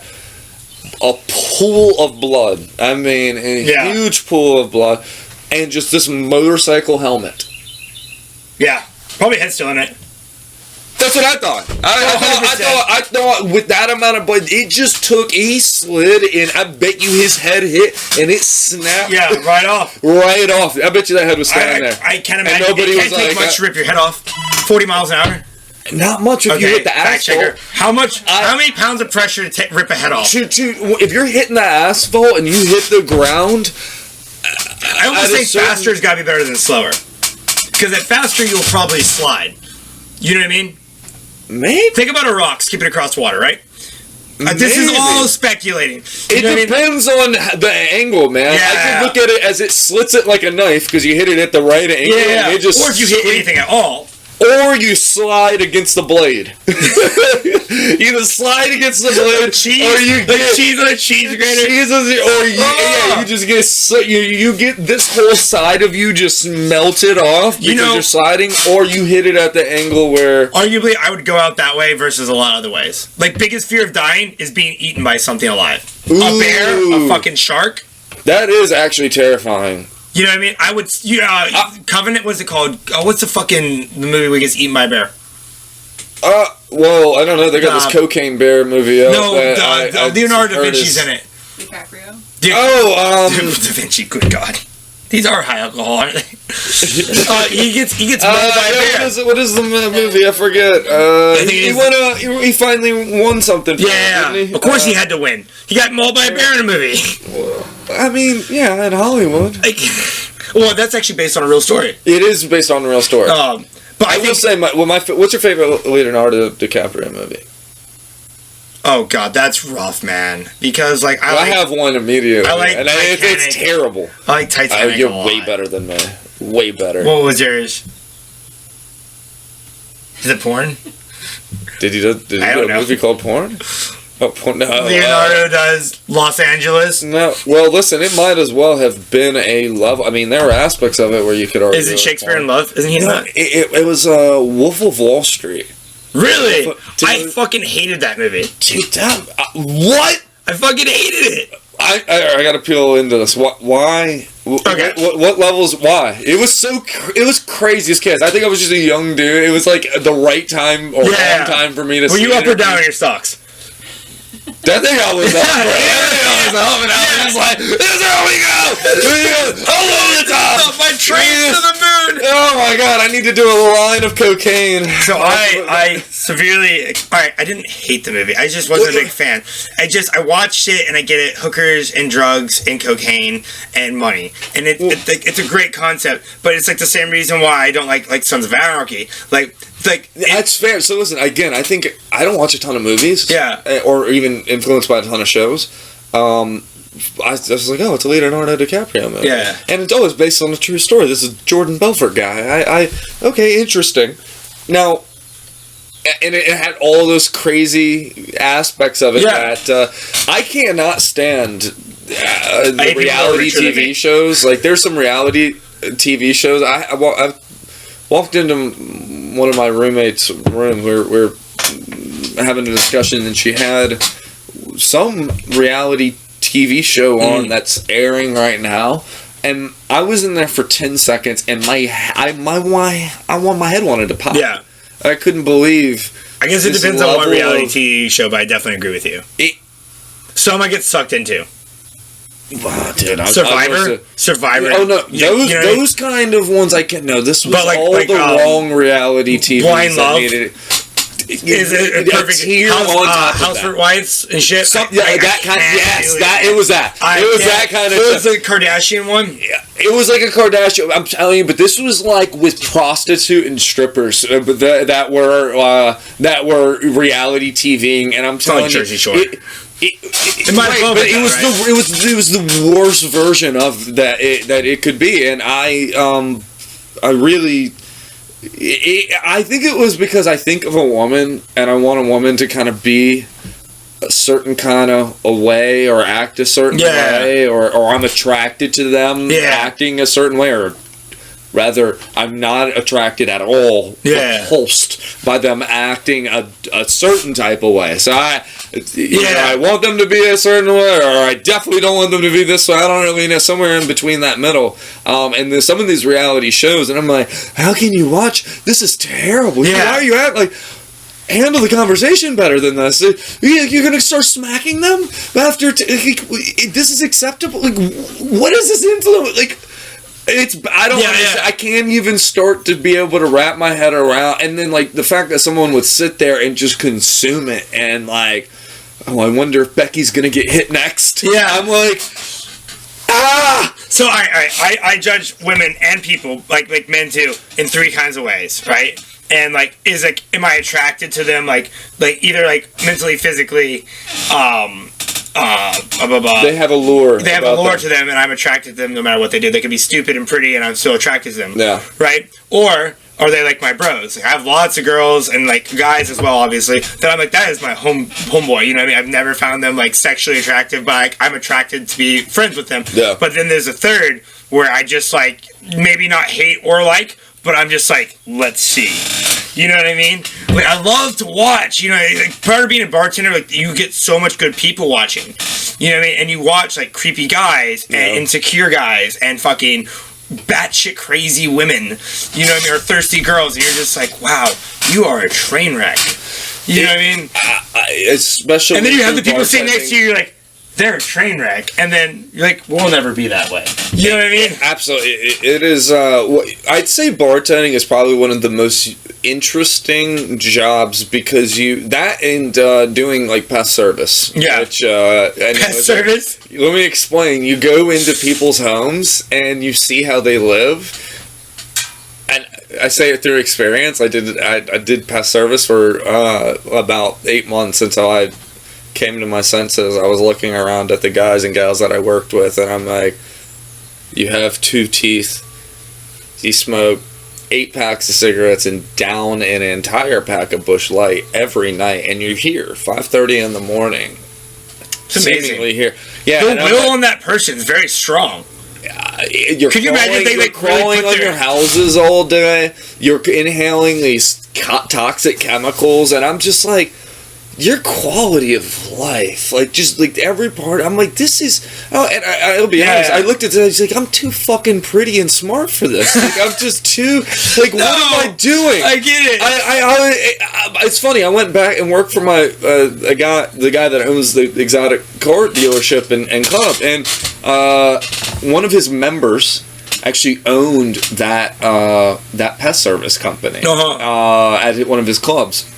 And I got affiliated with that business through a female I was dating, and she was one of the secretaries there, and so it was just kind of by happenstance. But I came back and I was like, hey man, this is actually why I quit working there. That's the car place or the pest place? The pest place was because I had bought my sports car, all of those dead cryptocurrencies that I never sold. Yeah.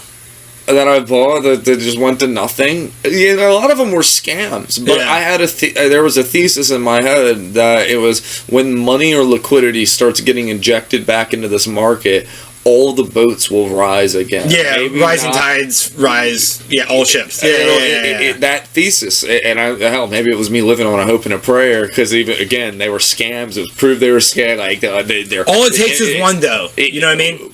Well, they were proven scams in 2016, 17, 18, 19, and then 20. Like their Instagram, Twitter, everything. Like nobody's. But again, when you figure you'd find out. I figure I'd find out that this rising tide thing would maybe work or not, and it did. Like those things that had no value came back to having 28%, 35%, 40% of the value that it had at one point. Yeah. So I exited, I guess, in that way. But not the Bojangles NFT. Not the Bojangles, and let me that came with clear, seasoning. I did invest between 2018 to 2020, but only in 2 tokens. One of them, I don't even know if I want to talk about it publicly. Oh God! I'll be honest with you. It's almost not even worth effort. Like I'm not an expert in cryptocurrency. Yeah. I'm not. I navigated it poorly. Yeah, but hindsight's always 20/20.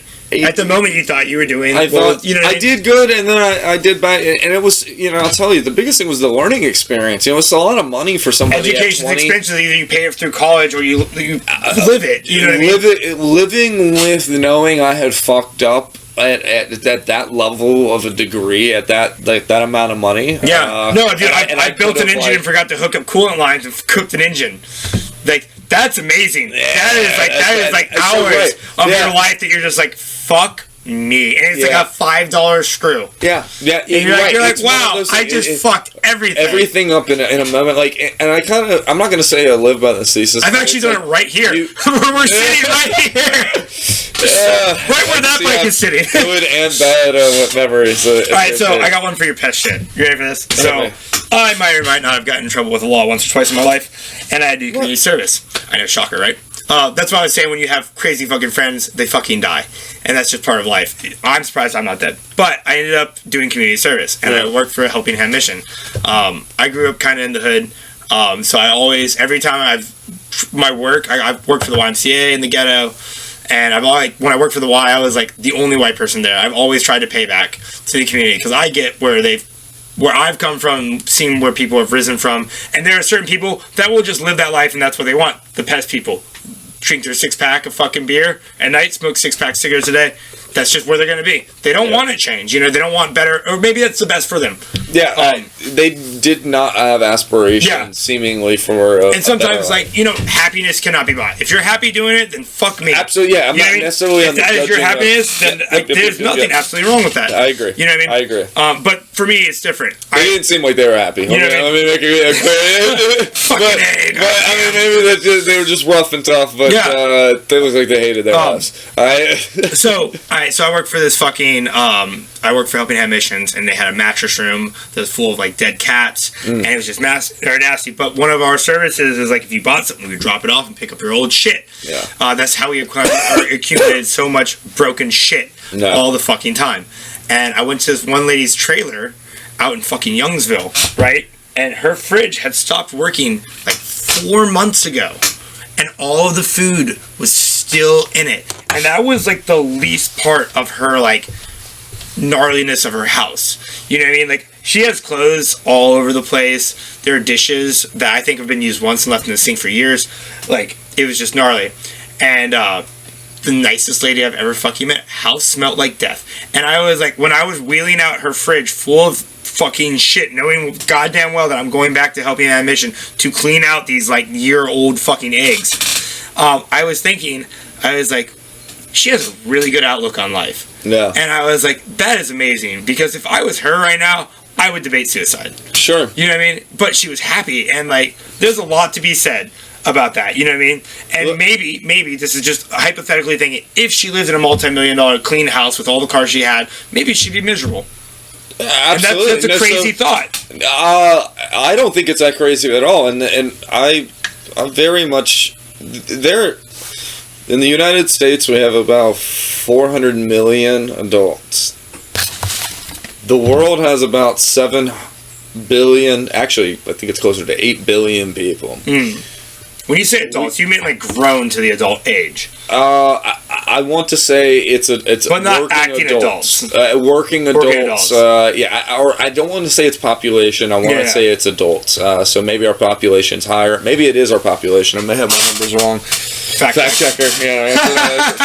Told you, handy, right? Handy. If you want,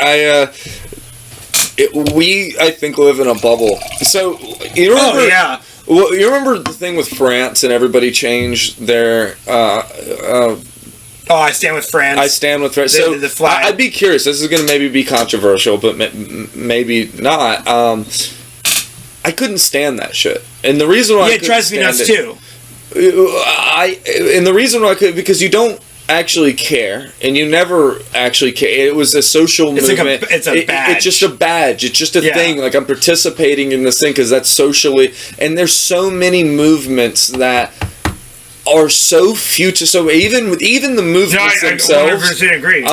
When you start boiling down the numbers of how many people in the world like go with starvation or have no credentials for banking because that's a business and they aren't incentivized. I get to do the same exact way with supporting vets or like Black Lives Matter or any of that. All of those things. It's not if you care so much about the world, and my rebuttal would be, well, you're doing what you can in the confines of your world that you live in, and that's the world you live in. So you're supporting these, social. This is where we're at in these social things. I would wish and hope that we would care a lot more. So, like, I have a good friend who's from Iran, and his family's in Iran. I don't know if anybody knows about what's going on in the world in Iran. The bubble. It's the bubble, but they are. There was a woman that was killed. Do you know anything about this? I think I've heard about this. All the protests over there. Tons of I'm telling you, it is a huge. It's the biggest thing that's been going on over there since the Shah and the revolution then. And there was a woman that was killed unjustly, and they're fed up. The way they're and I don't know if I'm really going to be great at expressing all of the reasons for it, but they just did a public hanging of, like, I forget how many, 500 or 1,000, a ton of the protesters. Public hanging to send a message. And that's wild. Dude, I'm telling you, the shit that goes on in the world. There's a girl that I've been hanging out with, and she just saw this lady on a podcast called Flagrant with Andrew Schultz, who's a comedian, and he had on this lady who's also been on a bunch of other podcasts, big names, even like Joe Rogan. Yeah. I want to say it's Yeomi Park. And she's from North Korea. On the YouTube short shit. But likely, and she's from North Korea, and she tells her story, and we just Google how many people are in North Korea. How many people? It's one of those things where it's like, how many people are grasping at the tiny straws? Because it's like, versus the big issues in the room, and to what degree we can actually a lot of people don't talk about what they would do or could do. I think it's also, from a posturing to be socially inclusive. But they have to post your beliefs so everyone knows how you feel. It's not necessarily how you feel. It's how you've been told to feel. Maybe it's what's just you've been influenced to feel. I think there's a big thing about influence, and again, most of these things that we see that are striking of how we should feel is fairly accurate. We should feel a certain injustice that are happening. Pity for death. All of it. I'm not trying to. Everyone's like help the homeless, but no one's like not here though. I support it. You're right. You nailed it exactly right on the head of what I'm trying to say. I can't vouch on this. Like, I'm a big thing. Like, if I felt some way so hard about it, like, all right, people, I hate my president. I wish he died. I'm like, go kill him then. go kill him. If that's how you fucking feel, fucking go. If you were going to say that really kind of vocal, outlandish shit, you know what I mean? And you're going to say it, send it, bro. Are you posturing in that way to get social recognition? Because you're such a badass. You're barking, or I take a pedophile's ass. It's like, oh yeah, well there's go do it. Go do the thing and be the savior for all of humanity. You know what I mean? Otherwise, shut the fuck up and stop saying these outlandish things and talk with a little bit better posture with people. Because I also think like religion's big on that too. Left or right, that's something with politics that have been interesting. With the polarization with people, and honestly, I'd say Trump really. I'm not, a big supporter in hell. I'm getting into the realms of here we go, politics. The don'ts. And I think he took it was like they were boxing before. And, well, maybe this isn't a good analogy. They took the gloves off, and they just now play really dirty. And it's not about compromising to actually solve and, come to a resolution. Yeah. It is about tear the party apart. It's gotten polarized on both ends. Yeah. And he's not a big uniter. Yeah, without a doubt. He's definitely made a lot more diversity. He's made more. So I look at that and I'm like, I don't think that is good. Yeah, maybe policies or this or that. I get the multi-level facets of it, but we need people. There's a lot of polarization with the things. I could talk about. Chat GTP. I don't know if you know anything about that and what's going on there, and Microsoft and artificial intelligence and how that will likely be playing a big. There's one thing when you hear it, or I read it. Yeah, it's gonna be getting into a way funnier time where I heard him and saw her X say it. Are you talking about people making people say stuff? The ability with deep fakes and the ability with audio, putting voiceovers. I saw this thing about Trump, Biden, and Hillary playing Uno. I'm telling you. And they fucking killed the voice so well. We do so little investigating as people and humans. We just and again, I found myself struggling with people in some regards because I'll test on their viewpoints and why they view something in a certain way. Just wanting to understand. See where they come. And then they get offensive. They get really, really. They go straight to They go why don't you feel this way? I'm like, I'm not saying I don't. I'm just asking why. I'm trying to just get to the root of it, and then you start to kind of after enough of that, you're like, I don't even know if they know why that they feel this way. They putting the French flag on their fucking Facebook. It's a very, very interesting thing, and I'm like, man, I think that there's a lot of influence that's going on in the world on X topic or this, and we believe certain things either to be inclusive with society, and that's because you don't want to be breaking eggs or going against the narrative or whether it's gays, trans, politics, you like spicy time, abortion, that kind of shit, whatever it may be. Or maybe more minute things, but I gotta tinkle. So I'm taking a break. I got you. You'll love this one. So I met this gay guy. Me and him, he used to fucking work at Fox and the Hound. We used to talk shit every day after work when I worked at fucking Yard House. Alright. And I'd go in there and I'd talk to him and his views on things were a little bit different than mine for the most part. Obviously, I don't like penises, but he did. And that's one view we disagreed on, but it never infringed on our friendship. You know what I mean? And you having an opinion on something you can't argue in, you know what I mean? But he did say this thing to me that's always kind of stuck, and he made a good point behind it. He's like, I feel like gay people are the tip of evolution. And I was like, why that? He's like, well, if you think the world is overpopulated, if gay people exist, we don't repopulate. And I'm like, damn, that's fucking deep, buddy. That's he's right. He's not gonna repopulate by himself. He would have to actively go out and try to repopulate against what he wants to do. And having a view like that is supported by his facts. You know what I mean? Or when people are I like the color red. You know what I mean? Or I like the color blue. Or I like the color green. You can't say they're wrong because that's what they like. You know what I mean? you can't disagree with somebody because they like something. Like it's not anything above it or below it. Either way, like you like something because you like it.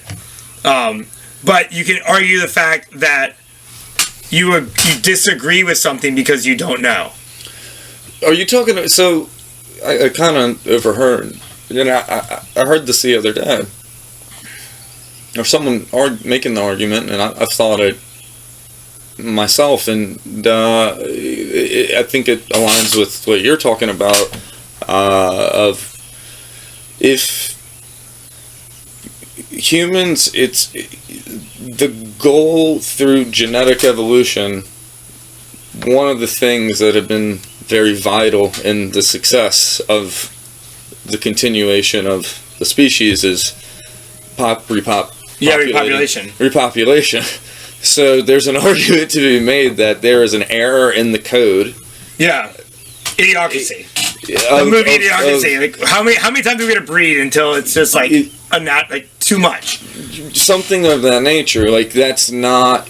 And then you were talking about, hey, I don't care what you like, or I say I don't care what you like, and I remember these really conservative people early when I was a kid. I think I was around. I grew up in a Baptist school. Go into that, and my parents Christian, but not like heavy into any, I guess, non-denominational. So it was like, hey, we believe, but we just want to pick the right kind of church. We bounced around from these different churches trying to find the right one, and there were various viewpoints on this topic, and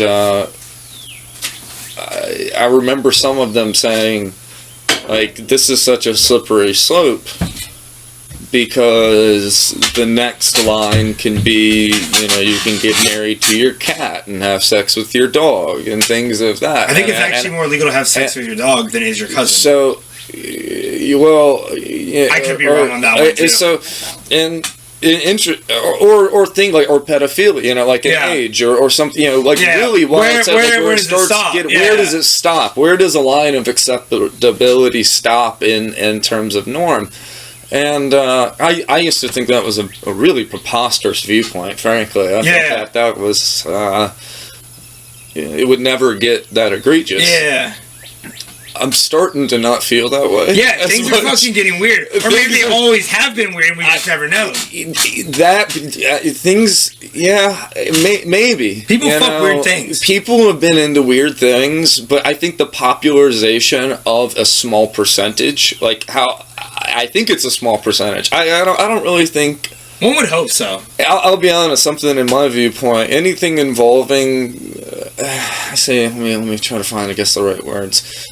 When it comes to kids and kids under 10 years old or 12 or something before puberty, when puberty starts, that's where it's like, education, and how do you want to educate them, and let them, you don't want to keep them away from everything. But you also don't want your 15-year-old girl banging some 65-year-old man. Well, you don't want them to be influenced in a one way or the other. I remember listening to a guy and be like, my kid came home wanting to buy a dress, and that's what he thought he wanted to do. And then when we went to he's like, he took him to go buy some boots instead. He was like, what do you like more, the dress or the boots? And the kid was like, fucking boots. What the thing,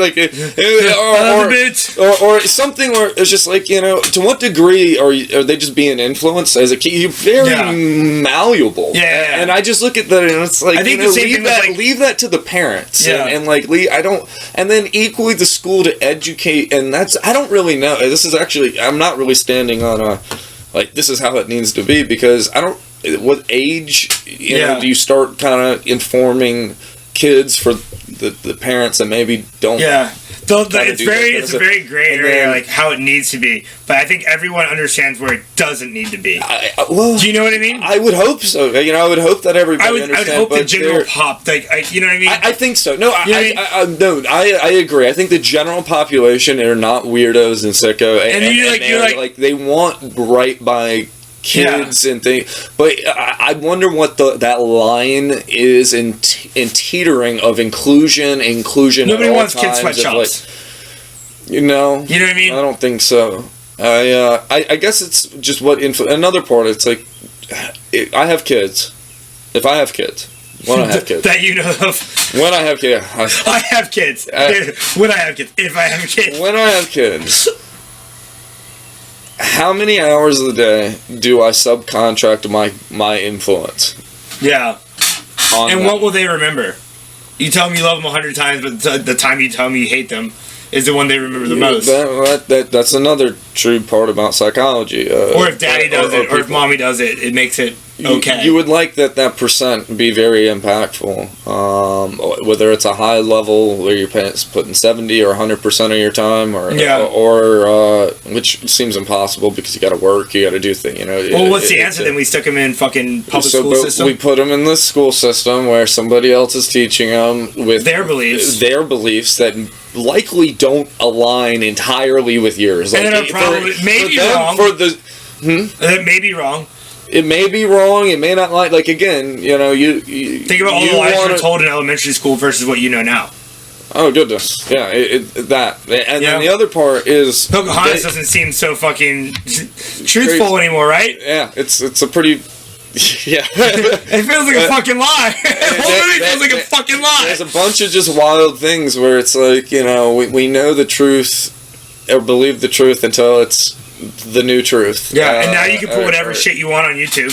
And between that and then you give them a phone or a portal to the internet and the world. You're not influencing them at all. Other people, they're influencing themselves or somebody else. The algorithms are. I mean, whatever. Yeah. I don't really know who to point the blame, but I could just say you're not, as a parent, influencing them. And I don't. The next generation is going to be very interesting. Between that and before I had to go to the restroom, I was talking about artificial intelligence, ChatGPT, deep now fakes, arguably you can have artificial intelligence teaching you. You can, and that's something for the good. What if that artificial intelligence I'm a firm believer. You watched Terminator, Skynet, all that shit. I think AI would find us as a virus. That's the bad. If it's teaching you good, the problem is that the bad. You didn't. Yeah, I think if AI we'd find out the biggest detrimental thing to humanity is ourselves. If we're just atoms and we're just we do a lot of things. We can't trust atoms because they just make up everything. They just make it. Yeah, we're just a binary factor per se. Yeah, and I've listened to a few people that are in AI research talk. He's like, we haven't figured out a way to program ethics into these or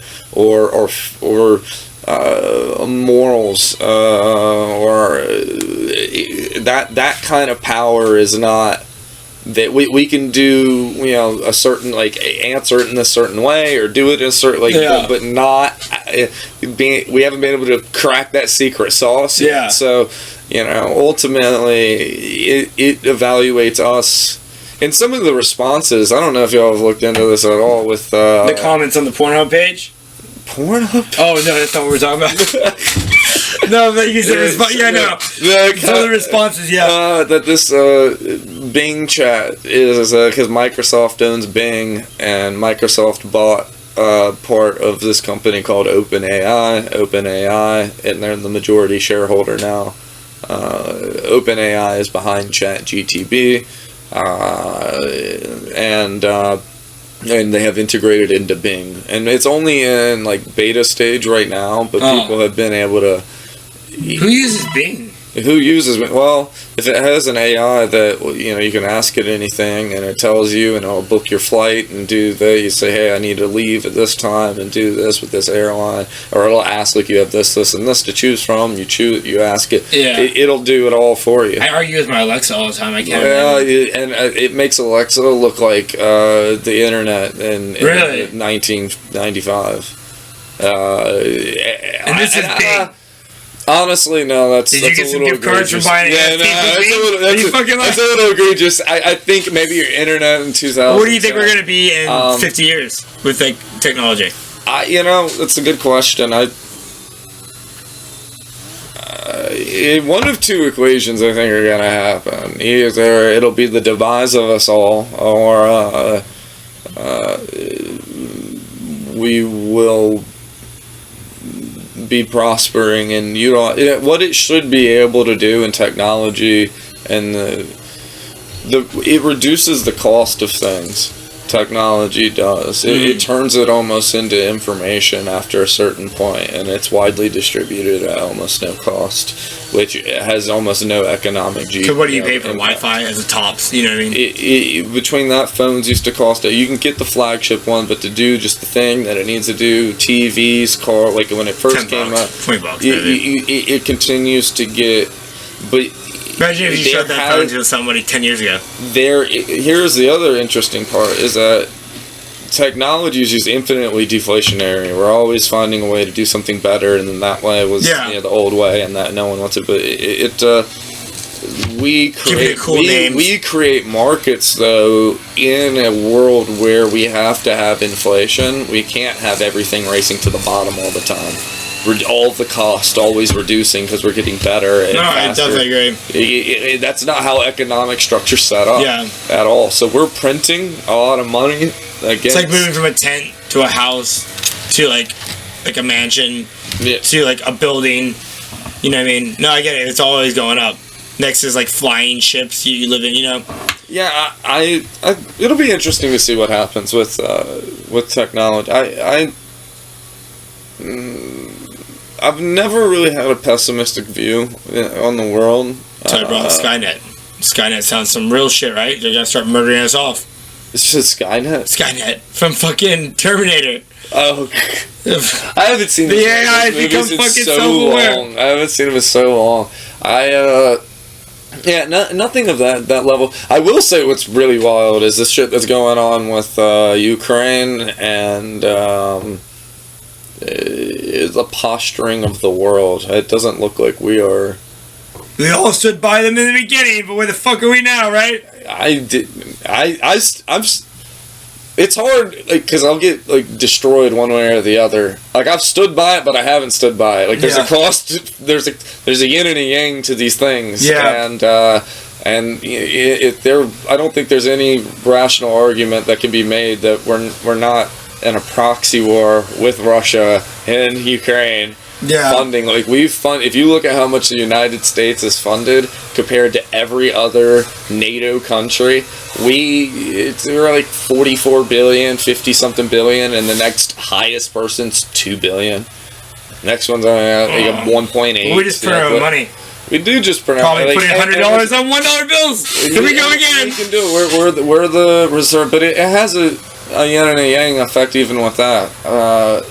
It's interesting because I've been involved with cryptocurrency, so I kind of see where, again, most of it is all fictitious, but I see where there can be some real utility of those assets and tools if the governments want to utilize them. And I don't see why they wouldn't want to utilize them, because they keep a record and ledger of every transaction. That's what a blockchain is. Yeah. It is a really awesome tool for them. So it's like, what it's called right now is CBDC, central bank digital currencies. I won't get too in the weeds on this, but it's like they're rolling out across the world right now as we speak. And it'll be interesting to see what we do with how money is currently structured right now. What do you think, there could be like one currency? No, there's speculate. People have talked about that for moons. One world currency, but with all these central. But based off of what? It's not practical. It's just not practical at all. Because our money is based off of gold here. No, not at all. Well, not anymore, but it was. In 1970, it was. In 1971, Richard Nixon took us off of the gold standard. Yeah. So since then, it's been really just monetary policy and or MMT, modern monetary theory, which granted. Yeah, I will say it's been fairly successful. With COVID, them shutting down everything, and then I remember thinking, if they don't cause some crazy blowouts in certain markets and the world doesn't fall apart through this, and they're able to restart everything and it not get too crazy, I'm gonna be baffled. And I ended up being baffled, man. The world didn't fall apart. Did it really not? Well, it did during those times. But, it did, but I thought economically, and it did in a lot of other ways. Yeah. I say it didn't fall apart. They printed up 40%. People that owned assets, boy, and I was selling exotic cars. Maybe that's why they're paying cash for everything. Because they owned houses, they owned stocks, and everybody became a stock expert trader, and they had all this time, and they're getting all this money, and the markets were just going up. Oh, you couldn't lose! You couldn't lose, bro. Why? Maybe because they printed a lot of fucking money. You weren't going to lose. They're literally making something out of nothing. So and there's the saying, the chickens eventually come home to roost. But we've been on economic expansion. There's booms and busts. So what do you think? We think we're going up or down right now? Well, we've been expanding for the last 15 years. We pretty much avoided in the housing market, avoided a collapse there. The housing market's been in expansion for 15 years. That's the longest it's ever been expanding ever. If you owned a house, the house I'm in right now, in 2000 when it was built, it was worth $120,000. You could bought that, scooped it up. It's a townhouse in Raleigh. Right now, that house is going for sale for $450,000, or was. Right now we're in a pretty bad time, so I'd say maybe $350,000, $400,000, something of that nature. But it's did the cost of goods in services get that much more expensive? They did in various different markets, so it is kind of a reason why. But it's not because the raw materials got more expensive. Matter of fact, we've gotten better at making these things and mass producing and reducing costs in all those areas. Really, it should all go down. But if it's all going down, the costs are going down. You can't make more as an employee, or we're not set up in an economic structure. The same argument to do that is there was a large time period where it wasn't being produced. So with COVID and the supply and demand of everything, the supply chain logistics got absolutely fucked. Yeah, it wasn't being produced. Yeah. People weren't going in the shit. Yeah. So that's why it would have gone up. Yes, that is why things went up in price. Certain goods, but the money that was given to stimulate economics equally kept the supply and demand at float, where things didn't get too wonky. People were able to go and buy these assets because they had the money, even though they got more expensive because supply chains got effed up. And there's certain things you can't throw money at to make it go faster, like tree growth. You can't make a tree grow faster. Oh, absolutely. You know what I mean? You can put more hands on a job, but it doesn't mean that job will get done better or faster. You know what I mean? So arguably, if you put everything on pause and if you have a back style or a back stock of food and it's continuously being fed on, right? But that back stock gets stopped being fed on, and you eat the majority of that food, the food's going to keep coming at the same pace it was before once you start it back up. You know what I mean? It won't be as full, and you're always going to be dwindling at the bottom until you either A, cut out a couple consumers, or B, make larger amounts of income of the food. You know what I mean? Well, these guys can produce less. And with that argument being made, that means if you're firing employees, there's that whole side of the producing less, which is a whole economic thing to save. That's just one of the tools of saving money or reducing your overhead to stay competitive with the market, because I've seen it kind of with my dad's industry. What did your dad do? My dad owns a tile distribution company in Raleigh and a flooring installation company, and he got and part of the reason why I guess like I talk about this stuff, and I don't necessarily, I don't know, everybody knows what they know, what they feel. These are my thoughts. But the reason I've been interested or passionate about it is I watched my dad get pretty much wiped out in 2008. And it wasn't because he was, practicing bad business protocols. It's because the time. It was because the liquidity dried up. What does that mean? The money dried up. The building dried up. Yeah. Why? Well, the banks weren't loaning to developers to develop land, to then have builders buy the land and then build on it, and then he was in that supply chain of putting tile in homes. Everything ceased. And everything just ceased up from the top. Yep. So everything below just gets trickled down. And there were, I'll shout out to Berkshire Hathaway, Warren Buffett's company. One of their companies that they own inside of their portfolio is a company named Toll Brothers. The housing building company. The housing building. I invested in them in stocks too. Well, Toll Brothers, my dad had the local Toll Brothers account in Raleigh. So he did all of their work, and that's really honestly how he kept his lights on. He made it himself. So he bought his sports car. I'll say it that way. That shit is what kind of Chad was the next level. They were a big account. But the Z350 or 370 that you had. Mm-hmm. He bought your Z370. No, I bought that. He bought it from you. Oh, no, he actually had a Z06 Corvette. Oh, did he really? He had a Z06, burnt orange C6. Oh, cool. That was the hot stuff at the time. But in 2008, he sold all the toys and everything because, again, the liquidity dried up, and one of the big accounts was, Toll Brothers. And Toll Brothers... He probably took a loss in the vehicles, too. He sold them himself, which you take less of a loss than selling, to a dealership. Do they try to rape you at the dealership? They do. That being said, Toll Brothers, they were doing a bunch of, it would be structured, I guess, like this. That month, let's say they had terms for 30 days or 45, so he'd have that 30 days of installs that he would do for them, or 45, maybe 60, who knows what their term, something where it was good, it was lucrative for both parties, the cash flow was never an issue, but in this case, they took full advantage of that cash flow. What'd they do?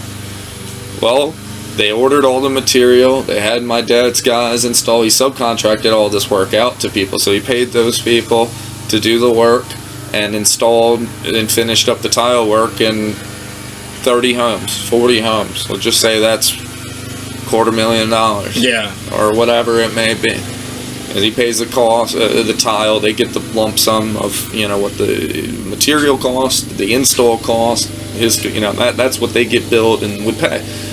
Well, he, paid his guys, every 2 weeks, and was looking to collect, that check or those checks as they would, and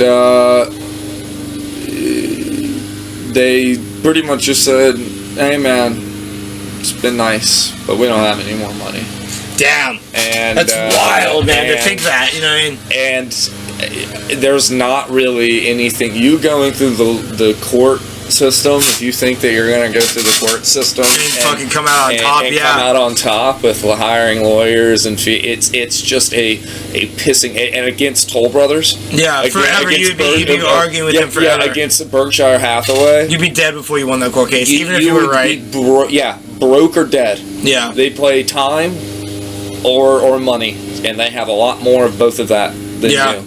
So you're just in a losing battle, and the wild part is that they had a whole nother company lined up the next month doing all of their work for just cheaper. They weren't even willing to negotiate let's work it out. Like, the cost. This is what I pay. Because in those times it's a race to. If they just need work to feed their guys, they'll do it for less, $1 per square foot less, or $2 a square foot. So it's just a race to the bottom for any of the last bit of work that's drying up. It's crazy. I never thought about how it affected the other end of me making money. You know what I mean? Because the stocks are going up was because Toll Brothers was paying less, so their profit was turning while everyone else underneath them was suffering. You know what I mean? Well, this was in 2008. I don't know if the equation's the same, because the housing market got really fucked during that time, and it hasn't been as fucked. I would argue it didn't get fucked at all, and housing continued to go up, and buildings happening all over the country. I'd say that it's weathered a storm up until really this point. I say this point, I would argue that it's been going on for 6 months at this point, of houses not being sold, inventory stocking up, and it's funny, I entered that industry right as this was happening. I'm in the countertop sales. Right now? Yeah, I sell quartzite. Shit! Granite. What did your dad think about that? It is fun. It was interesting. I wanted to do that for him, working for my dad all those years. I wanted to be an outside sales for him. He's like, you need to start in the warehouse, and I was his operations manager after a time. And that's where a lot of rub happened, because after 5 years of doing that, I was like, Dad, I'm ready. I know all of the part codes to all of your inventory. I know what it looks like. I know our shit. I move it every day. I literally grab every box, or I have guys grabbing every box. I look at the numbers. And the reality was, it just like I served him best in that position, and not, he didn't really have the infrastructure or time to like train an outside. He didn't have an outside salesperson. So it would be like from scratch. There was no training manual. So one of the warehouses that we rented space from was it actually was this one company that went out of business and sold right after we moved in to this company that I work for now called I'll leave it blank, but oil, marble, and granite supplier. And ultimately we shared space with them until they were like, hey, listen, we need the space, we need you to pack your bags. And so I had to move that warehouse to another location where they currently reside, or my thought you knew all the codes and numbers before, but definitely after that. I was in and out of that. It's so wild walking around that building, because I knew all the ins and outs, the codes, how to turn on the lights, do everything inside of this building from years ago. And fast forward, I sold exotic cars. I'd been in outside sales, and I kind of originally, right when we started this podcast, I was talking about looks, trying to take advantage of that, and personality. The guy that owned that exotic car dealership and club, him and I have a good relationship, and one of the things we talk, despite me not working for him right now, and kind of him, I'm gonna say, shafting me, but that's the best way I know to put. Like, I did favors for him, even going and working at that, getting back into the service industry, which I didn't want to do. He paid me more money and things, and he's like, it'd only be a few months, and I was like, okay, well, that's years what later. What I didn't know is that a few months later he would sell the operation and start, like, a month and a half into it, start incentivizing that. I kind of stayed with this new owner and start working for him, and I was like, I never wanted to be in the service industry. No, Dad, I don't want to do that. No, don't shift the gears. And and the new guy had his people anyway. So, when I came back, he was like, hey, man, I don't have anything right now. And it's worse. It was a little frustrating. But one of the things I was like, what should I do, man? And what do you think? You know me, and you've had a lot of success. What do you think I would gravitate? Like, where would I be successful? And I personally had my thoughts. And there was a reason why I wanted to be in sales. Only fans. That was backup. Like it's everyone's backup defense, seat finder. Well, I think I'd have a great deal of success in that. I'm telling you, man. Start painting your toenails and like dipping your feet in wax. I have the exotic look. I have this. I always say I'm a ginger with a soul because I have like when I grow out my beard, I have that like the red, but I'm not a ginger top. Yeah. So my watch can pay bills. Yeah, right. Yeah, that watch is so cool. If people were like, yeah, I could do it at any of the terminals. I forget about that story. I could easily. Yeah, it was like, yeah, check this out. Tink, yeah, it was pretty neat. But well, fuck, man. All right. How long has this been? 2 hours. Wow, that's like 30 minutes over average. Okay. Word. I'm glad I was able to, keep conversating. Hell yeah. I was like, man, I wonder if I'll be able to keep talking the whole time. Or no, I was just, it's intriguing because, like, no offense to, like, anyone else, like, I've, like, had on through the podcast. It's just, like, interesting to hear, like, your points. You know what I mean? Because it's gone all the way from, like, dick jokes and fart jokes to, like, stock exchanges to I've got one guy that knows about fucking like stupid crazy military tactics. It's just very interesting to listen to other people talk about things I've never even thought about, even like scratching the surface on. That's that's part of the reason why. So maybe your fans could direct me. Should I start? Yes. Should I start a podcast? Yeah, definitely start one. I told Vince, I was like, I need to, man, but it'll have to be a lot more structured. I'll definitely start a podcast because I will just rabbit trail all over the fucking place. No, but it's fun. It's fun following it. It is fun until I come back and I'm like, oh shit, we never finished talking about this. Or this, and I'm like, dummy, I'm a dummy. Well, it's kind of unfair because I only people are gonna come back like, well, they didn't really say anything but a lot at the same time. Yeah, well, it's fun like following like bits and pieces because like I get you for like 2 hours, 9 minutes, 11 seconds right now. You know what I mean? And like it's just like that's like the interview of the world. You know, that's everyone that you like. We've talked about so much shit. In like this, 2 hours that like we would never have talked about any other time. No, I appreciate you giving me 2 hours to hang out. No, it was great. Thank you for coming for 2 hours. Yeah, absolutely. And it's not very often I get to drink fucking good beer. No, that's fair. I don't often drink good beer myself. I'm not even. I don't really drink much. I don't drink much. I drink a lot today. But today may be one of those where I'll have a few drinks and celebrate having. It's funny. I'm like, man, this will be my first like interview on the internet. I'm like, that's.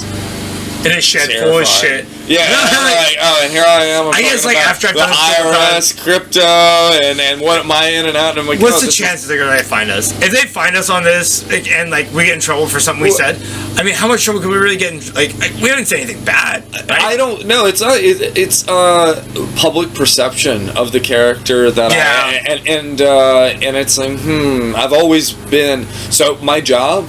First time when I walk in, I meet business. I meet business owners. Yeah.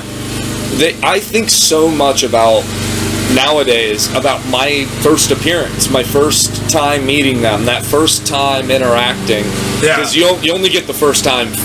One time. Yeah. Anytime after that, you can kind of chisel away. But they one direction or the other. Yeah. But they're gonna. That's your impression that you made on them. Yeah. Whether you made an impression at all, or and maybe colored hair and tattoos are the way to make an impression because it's like they won't forget you. But I don't know if I want to be remembered for that. Having neon pink hair and face tattoos. Yeah. I and then I think of it in the same kind of way in this regard. It's like, okay, first online appearance, here I am, and this is how boom. It's like, well, I think you did great. I don't think I did any kind. Yeah, I didn't do bad. I have no idea. I guess that's for your peoples to decide. I don't think there was the worst case. I think in these kind of scenarios would be you bring somebody on and them being very boring, not having any interesting stories, not being fascinating. Have you ever had I had one dude drink a whole bunch of cough syrup and eat a whole bunch of cold coughing congestions, and about 20 minutes in, he didn't make any sense at all. His sentences weren't sentences. It was like a run-on paragraph. And like, normally, like, even if I don't understand shit, I can normally follow things. But it got to a point where I was like... You're like, I've been trained in the arts. No, dude, you're like, this is next level. It was like talking in cursive. Like, he went from talking to, yeah. And then, like, I thought I was tripping face. I was like looking at him like, is he saying sentences or just sounds right now? I'm like, he's just making sounds. He's just gurgling. And I'm like, what were you saying? He goes, and I believe in 3. And there's a part I think it's like 13 minutes and 75 seconds in my 7th. It's Jake Martin. You'll find him if you really want to. Where he pops out of him gurgling nothing but sounds and be like, I believe in 3. And I'm like, oh fucking boy, here we go. Anyways, well, fuck me. Bye to the fans, if I have any. Goodbye, everybody.